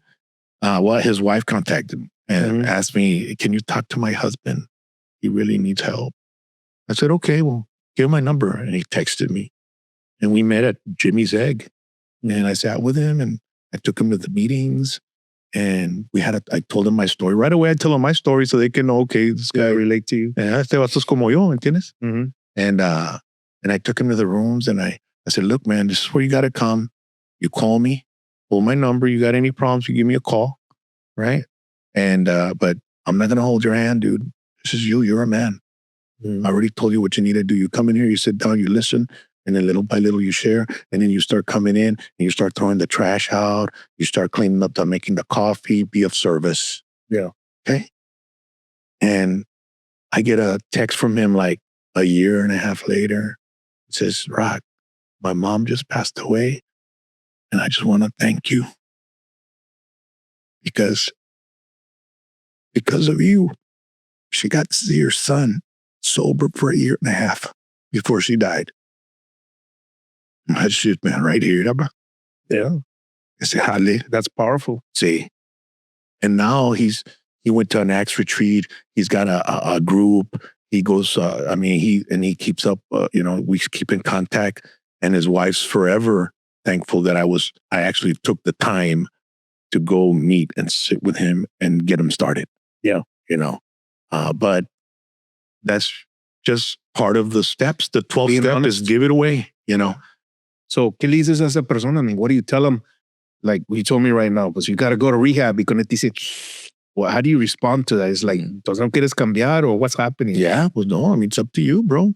Yeah. I mean, si no quieres seguir, es que todavía quieres a seguirle y pues dale hasta que ya no puedas y a ver si el día que puedas. Yeah. Sometimes people aren't ready. They want to hold on to that, Yeah. I think I can do it on my own.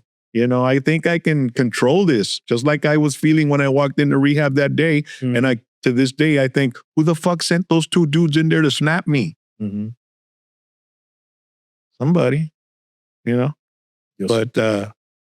But yeah, man, I mean, and I always give them my number and they keep contact with me. And the day they stop texting with me, I'm like, okay, something's going on. And a lot of times it's because they just went right back. Mm-hmm. Because they don't understand the idea of like changing your playgrounds and your playmates. Yeah. They still hang out. I will hang out with my camaradas, but I'm not gonna drink. No jala, carnal. Not when you're fresh. And I think that applies to a lot of things, Rock. Not only that, I'm talking like in the business world and all the different industries. Mm-hmm. Would you agree on that? I mean, no puedes andar con es otra onda. Pues when they ask me about that. Like when you go to a meeting, you have to start becoming friends with the people that are on the same, Yeah. Y yo cuando yo a los meetings, you have to find somebody that is sober, right? And is in the program. And I always look for the guys that say, hey, my name's David.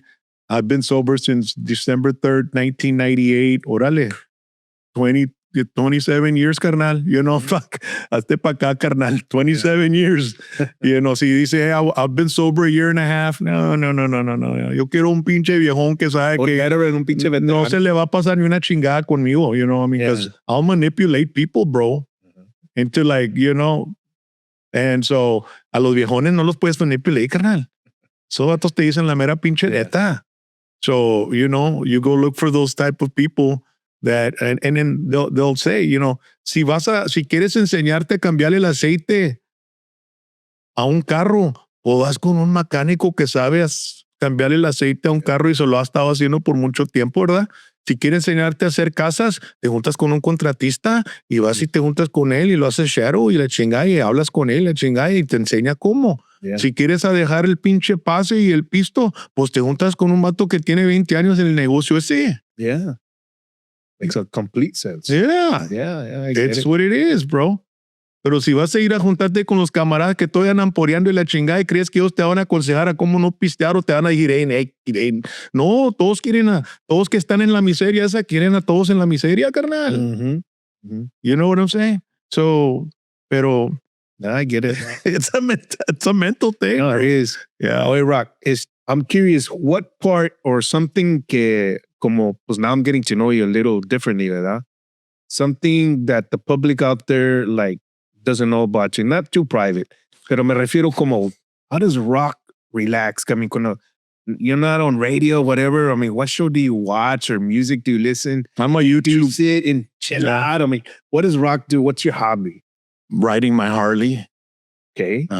sitting on the couch with my wife with her feet on my leg, me just twiddling with her feet, with my 2 dogs, surfing through YouTube because I'm couch commando, ya sabes. Mi pobre ruca, carnal. Mi ruca tiene que ver todas las chingaderas que miro yo, carnal. My goddaughter llega a la casa y chinga, agarra el remote y está viendo sus Salish y todas las the chavalo stuff on YouTube. And I go, hey, it's my turn. Just want to watch news. You just want to watch this. But no, man, right now, relaxing to me is like home. Yeah. You know, and the best therapy for me is my bike, my Harley. I love going to the gym too and exerting a lot of the energy that gets stored in me. Yeah. Which keeps me from sleeping. You know what I mean? Because también eso trabaja mucho. You know, you get that energy out of your brain and you're tired and you go to bed, you sleep. Yeah, you sleep better. Yeah. And so, but where do you ride your Harley? Oh, the country roads, man. I get away from humanity. I get away from the carbon monoxide. You know, I get away from the red lights and the green lights and the stop signs and the yields. Yeah. I go to those never-ending roads, man, you know. Like in Texas or locally? No, hombre, I've been through the hill country, Texas hill country. Man, there's curvy roads all over the hills, man. Oh, yeah. Non-stop, bro. Like, nunca se acaban, carnal.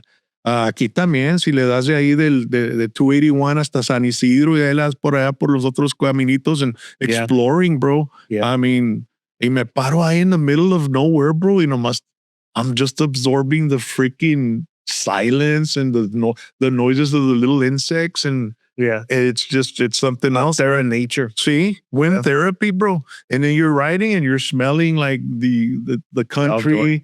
When I got COVID, I lost the sense of smell, and it sucked, bro, because pasando Hargill para afuera en una curva yendo para arriba, veo para allá, te daba el olor de la cagada de vacas y la chingada. Todo ese pedo, bro. You know what I mean? El rancho, bro. Yeah. You know the ranchos. Oh, yeah. And then the blossoms of the oranges and all that shit, bro. Yeah. And so it was kind of tough, man, after, you know, but I finally got all my smell back and my taste and all that.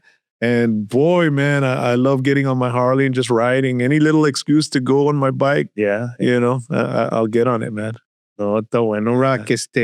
I know we're running out of time, but I got some other questions. We'll try to maybe ask them. Where are you going from here, Rock? Do you have any projects, something we don't know about you?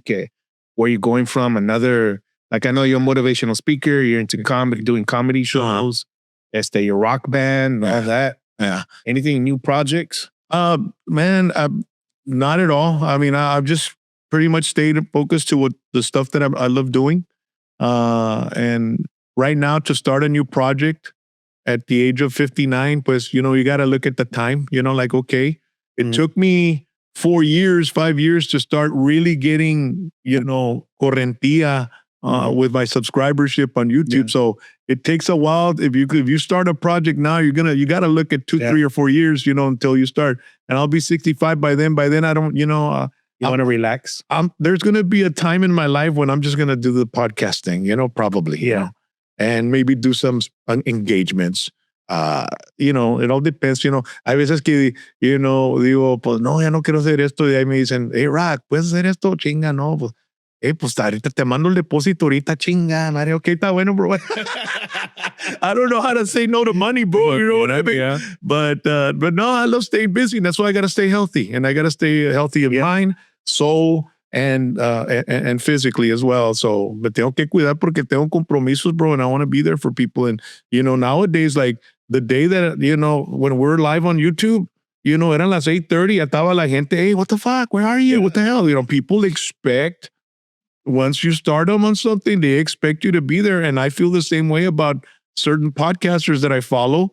You know, some guys that put daily videos. Yeah. You know, I'm like, hey, where's this guy? What happened to him? You know, where's it? No me ha llegado, you know? You wonder, bro. And then all of a sudden you put a comment on there and one day, like, that's why I on YouTube, I respond to all my comments. Because I know how that makes the viewer feel. Yeah. So because, you know, I follow some some bloggers or podcasters, and I'll put a comment, and then 2 weeks later, I'm having breakfast and ding. Hey, he liked my comment. I told my wife, and my wife, really? Yeah. And like, so that's how people, that's how, and if that, it creates energy. yeah. And if I can do that for somebody Yeah. to give them that little moment of energy, Yeah. I'm going to do it, bro. That's awesome. You know, I'm going to do it. Yeah. It's I'm awesome. going to take time.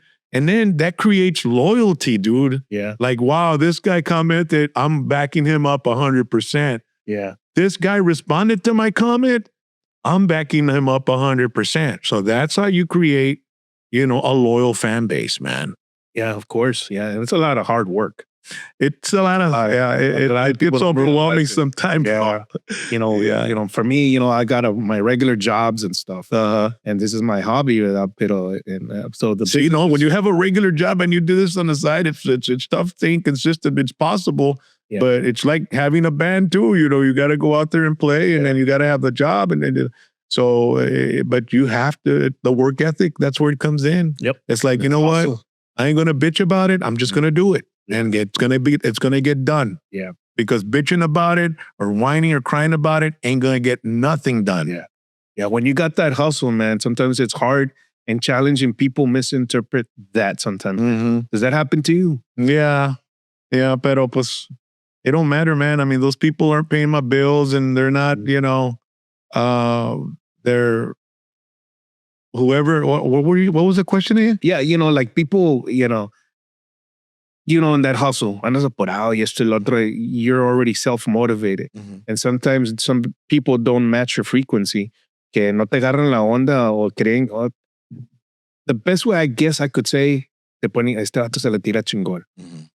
You get what I'm saying? Yeah. Se le tira chingón, pero no, it's not that. Es que pues, It's confidence. yeah, you got the hustle too. You got to have confidence, man. But do you kind of get what I'm saying? Yeah. You know, No, son haters, güey. Son haters. Ándale, you know what? Just haters, bro. Yeah, so. You know, but I also take it into consideration that hater of mine might be going through some shit, bro. You know what I mean? Yeah. And he's just like, he's upset that he's not in the position that I'm in, you know, or he's not being able to live life the way I'm living it. Mm-hmm. A lot of times people live through other people like vicariously, you know? Yeah. Like, I've seen that for sure. yeah. So I even the haters and stuff like that, you don't know what personal war they're going through that they lash out. You know what I mean? It's like when we go have dinner at a restaurant and the waitress has an attitude, and she kind of like brings it on to us a little bit. You know, most people would say that fucking bitch or whatever. I'm like, oh, I'm cool, I'm fine, you know, and I'll be considerate because I don't know what she's going through. Maybe she's got a shitty life at home, bro. Mm-hmm. You know, It's true. and she had to come to work after all the bullshit she had to go through, and then here at work something happened, or you know, and now she's coming. We don't know. Yeah. So I always take that into consideration. That's why I never go on social media and blast any server or a restaurant. Pero eso nunca pasa aquí en el Valle, bro. ¿Ah? Oye, aquí carnal, todos corren pa'l pinche, you know, and if it does happen, I'll you know, if I do say something, it's lightly or, you know, in jest or como mosca. No. But you know, I'm not saying I've never done it. I might have done it back in the, you know, 20, 15 years ago, because social media has been around for a while. Because, you know, people will dig up shit from the past. Hey, no way. That was 20 years ago. I love to do that. Yeah. Man. Ahora con ChatGPT, hey, encuéntrame donde dijo esto. Hola, te van allá. Yeah, dude. No, my wife freaked out because Charlie Corona from my podcast, he said, you know what, Rock, what? I asked ChatGPT about Rock and Roll James, and I said, what came out? And he started reading it, and my wife was like, what? Like you do come out, right?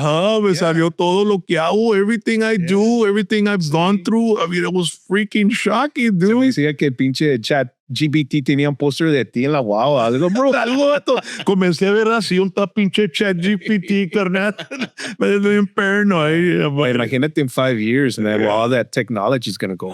It's crazy. That's the thing about people like that are into illicit activities, like criminal stuff.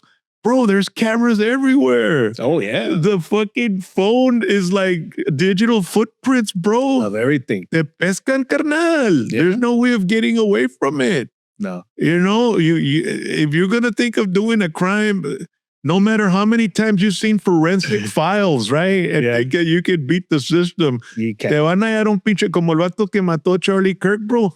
Cámaras de todo desde que se llevó la pinche casa, carnal. You know what I mean? They patch it all together, bro. Siempre sale el peine. I know, dude. It's crazy. So that's why I never worry about doing any crimes because I ain't stupid. I know everybody's watching, dude. Yeah. Bueno. Rock, I want to ask you, because I have a lot of fans out there, and there was a friend of mine that wanted me to ask. They want your story on Selena. Mm-hmm. What you remember.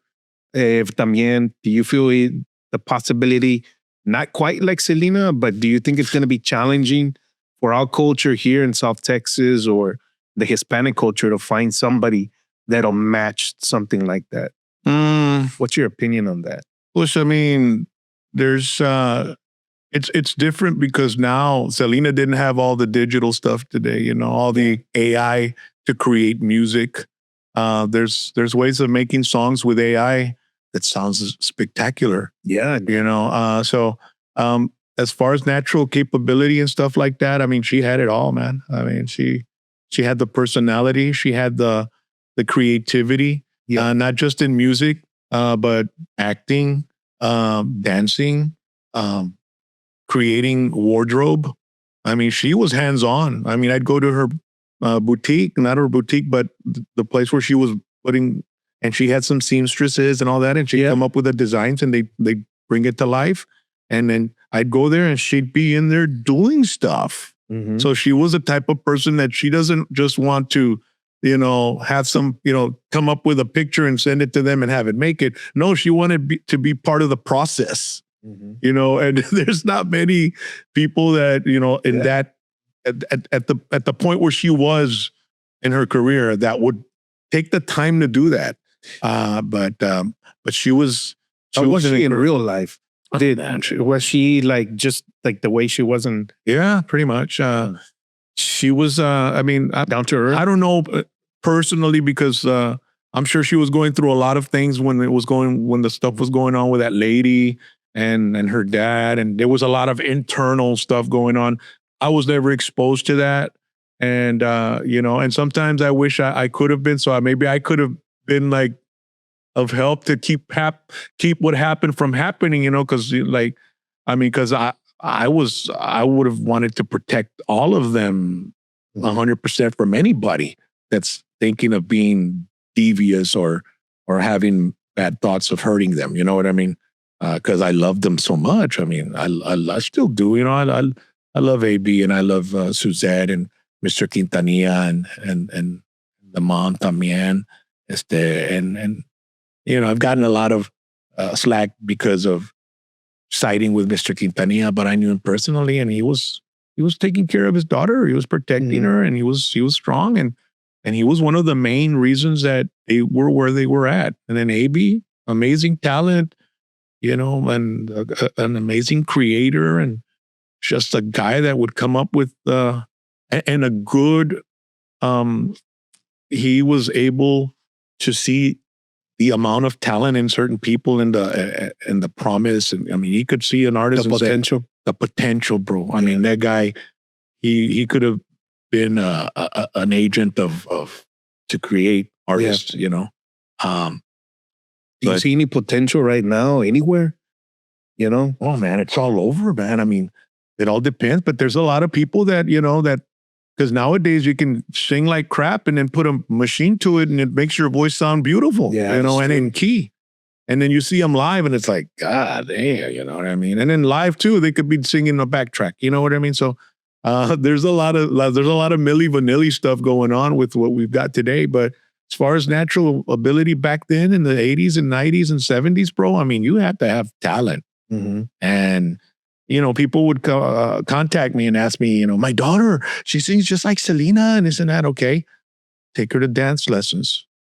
Take her to acting lessons. Mm-hmm. Take her, teach her how to do these. The more you add, it's like actors, actors go and they take karate lessons, they take martial arts, they take swimming lessons. They're polishing their skills. Right? Yeah, they want to be capable of doing whatever is thrown at them to, to act as, So but ahorita you personally, you don't see any real potential. Ahorita sabes que this is up and coming star, Tejano star, or singer. Man, there's so many, man. I mean, and it depends what genre you're talking about, Is Tejano dead? Oh, no, man. What's your opinion of that? Oh, Tejano never died, bro. It just, as far as radio is concerned, when in 2009, I was like working at a Tejano station and they came and they told me you need to talk nothing but Spanish because we're changing our format. So 100,000 watt Tejano station. And I told them, you know what? I can't help you. Why not? I said, because I'm a fifth generation Hispanic. And something that I've known working in this industry a long time, fifth generation Hispanics don't like seeing or listening to a fifth generation Hispanic trying to be first generation Mexican.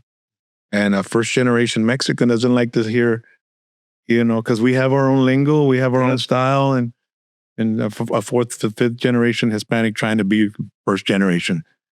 Nowadays you can tell when somebody's fake, dude, and I can't be fake. I gotta be me.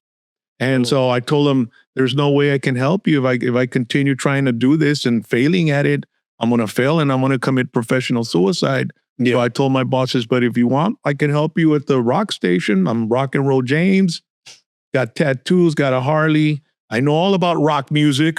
I'm a library of rock music. If you want, I can help you at the station. So boom, me movieron para allá. And I've been at the rock station. And it's funny because when I was growing up in junior high and high school, I wanted to work at the rock radio station.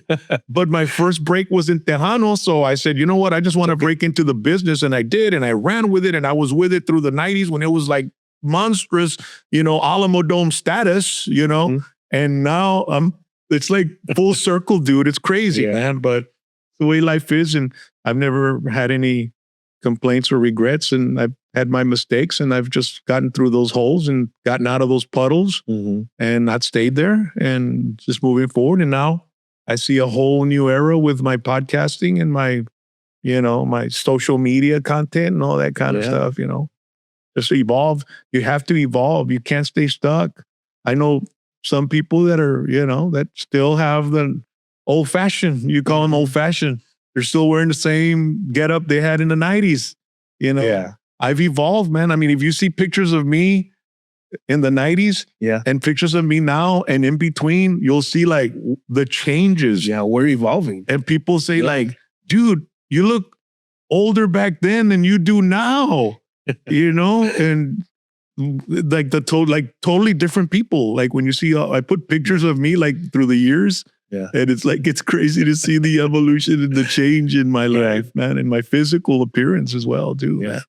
But you're doing awesome, Rock. Hey, pues ahí nomás le damos para adelante, carnal, y, no le podemos dar para atrás, bro. You got to go forward. And, the older we get, the less time we've got. Yes. And the more we try to crunch in as much as we can of what we've always wanted to do in that small time that we've got. Yeah, we have to capitalize all of it. Every day is important. Yeah. You got to do something every day. And it's really hard right now, because we're addicted digitally too. Mm-hmm. So sometimes I try to disconnect for like a week. I go to the beach, get into a condo and say, I'm not going to be on no editing, no freaking video, blogging, nah. Mm-hmm. And I start feeling like, 2-3 days. Yeah. I'm like, I'm detoxing from the digital shit, bro. It's addictive. It's addictions. Yeah. And we have to figure out a balance. Like, okay, only so many hours. And the thing about it is back in the 90s, you worked from 8 to 5. Now with the phones, you're always fucking working, dude. You're sitting on the shitter working. Yeah. I totally answering texts, answering emails, editing video, posting something on your social media. It's like, that's why a lot of people are worn out. I agree to a certain point with that too, Rock. This is my interpretation of that. I think somebody that's intelligent and successful has a good work ethic like yourself. See, you're always working. But there's the other side of that. I mean, all the tech out there, and you see them every day. They're not motivated. No quieren hacer nada. You know what I'm talking about. But it's okay because that leaves everything for us to go and, Yeah. you know. And I'm not judging. It's like the law of the jungle, Yeah. you know. But I'm not judging too, Rock. Porque parece para todos, es como dices tú, and you started in the beginning. Yeah. That's what makes them happy. Yeah. You know what I mean? Yeah. Es lo que quieren hasta ahí. Yeah. Everybody's at where they want to be. Mhm. Cuando viene gente and they start complaining, no, pues que esto, y, you know, well, it's not going to land in your lap. No. And You got to go out there and get it. you know what's really interesting is my daughter, she started working. She's like a chip off the old block, dude. She's like me with a degree. Oh, wow. And on steroids, dude. I mean, she's like very smart, very assertive. And so she got a job there with our company and she got hired with corporate LA. Uh-huh. She's working out of McAllen and she's doing digital ads. And so there's a crew. Mhm. And I remember I'd go see her in her office every day just to see how she's doing when she started working. And I was like, what a blessing to have my daughter here. Get to see her every day, bro. Right? Yeah. And doing what I'm doing and being involved and feeding off of what I do as well. And I went in there and she was like, oh, I got all these videos they want me to do and this and that. And I'm like, just do it. Just do it. Complaining isn't going to get it done. Do it. And you know what? You're going to do them all and you're going to get better and better and better. And before you know it, you're going to become an asset. And when you become an asset, then that's when the opportunities will arrive. Mm-hmm. And so this was like 2 years ago. Mm-hmm. And so then she texted me, she said they had a meeting and they talked about their productivity with the team. And she said, Dad, they said we since January, we've done 1,000 videos. Wow. I said, really? Yeah. You know how many I did? How many? I said, 500. She goes, 485. Wow. I was like, really? Yeah. So now they want me to go to LA. And it's going to be good for her over there, bro. Yeah. A lot of networking and exposure. I said, how do you feel? She goes, I'm like, oh, you know, and I'm like, remember I was telling you, just do it. And now she's going to be living over there in LA and they're going to take care of her. And I told her, and when you go to LA, there's a lot of other corporations around there and they see who's where and what's going on. Mm-hmm. And they're going to want the number one person. It's like going after the number one player of each football team. Yep. To get them out, make that team weaker and make your team stronger. Yeah. So you're on the cusp of something that's going to be great. Yeah. So just remember, you know, don't ever bitch and whine about work. You do it to the best of your capabilities and the rewards will come. They won't come overnight. Yeah. But it's a process, Mm-hmm. you know, and this is stuff that you're doing is not what you learn in college. You know, in college, you learn a little something, but hands-on experience. It was weird because I went and I spoke with a class. She asked me to talk she told me that her professor in college wanted me to go and talk to this class about my career. Yeah. So I went and I told them, I gave them a 45-minute, you know, motivational speech. And I said, okay, hey, anybody got any questions? And there was a man sitting on the floor because estaba hasta el tronco el cuarto, ¿verdad? Yes. Okay. Yes, sir. He goes, well, I'm not a student, but I'm a professor. But can you explain to them that after college, it's okay to start from the bottom up? I'm like, that's the best thing that could happen. You start at the bottom floor and you learn everything about that floor and they move you up to the next floor and then you learn that and you move up and by the time you're at the top floor and you know how to run the whole damn building. Exactly. And then when you're at the top floor and you know how to run each building, you're going to be great at efficiency and you're going to run that company to where it's going to make profit. And then other companies are going to look at you and say, hey, we need to get that top floor person over here. And that's where the money starts. Mm-hmm. So don't expect to get out of college and be at the top floor, because when you're at the top floor, you're not going to know what the hell's going on at the bottom floor. Exactly. Or the second floor. So that's going to be the best education, and you're going to be getting paid for that education instead of paying for this education. So don't feel bad if you start and don't go out into the real world expecting, 6 figures right away. That's awesome advice, Rock. Awesome advice. Yeah. Pero con lo que pasa con mucha raza, especially the newer generation, that instant gratification que quieren. Sí. Ya quieren hacer jefes. Sí. Y creen que con ese papel que les dan en la escuela, y con ese, hey, me tienes que poner acá arriba. Yo le dije, you know what I do? I work. If one day the cleaning lady, some week she's sick and she can't come in, and there's nobody to fucking throw the trash in the bathroom, I'm gonna go do it. Because you know what? It's not beneath me. Yeah. I'm about doing everything we need to keep this running. You know what I mean? So, because that's where I started from, bro. Comencé en el HEB de Sacred, comencé en el Carnival de Outrage y la chingada. Yeah. So, para mí, ando pa mero. That's why I think a lot of people that are born with, privilege. Yeah. They struggle. They struggle. And then you got a kid that comes up from the top it's like the movie Giant. You remember the movie Giant where it was Rock Hudson has this son. Oh, okay. And he's a privileged kid. And then he's got a pony because he's a cattle guy look at that movie, dude. It's amazing. Yeah. It's Elizabeth Taylor, Rock Hudson, James Dean. Sounds like it's one of those. Salmenio, yeah. And so he buys a horse for his kid, and he a huevo lo quiere hacer cowboy, vato. Y no, y de ahí le dice, se enoja, y le mandan el chavalo del chavalito que no trae nada, pero y se sube el caballo, y le echa salmerio y se arranca en el caballo. Like, el chavalo que no tenía nada se avientó, y el chavalo que le daban todo no sabía correr el pinche caballo, carnal, ¿me entienden la onda? So, there's a lesson in that. There's a big lesson in that. You know what's so funny about that is Rock Hudson is racist in that movie. Mm-hmm.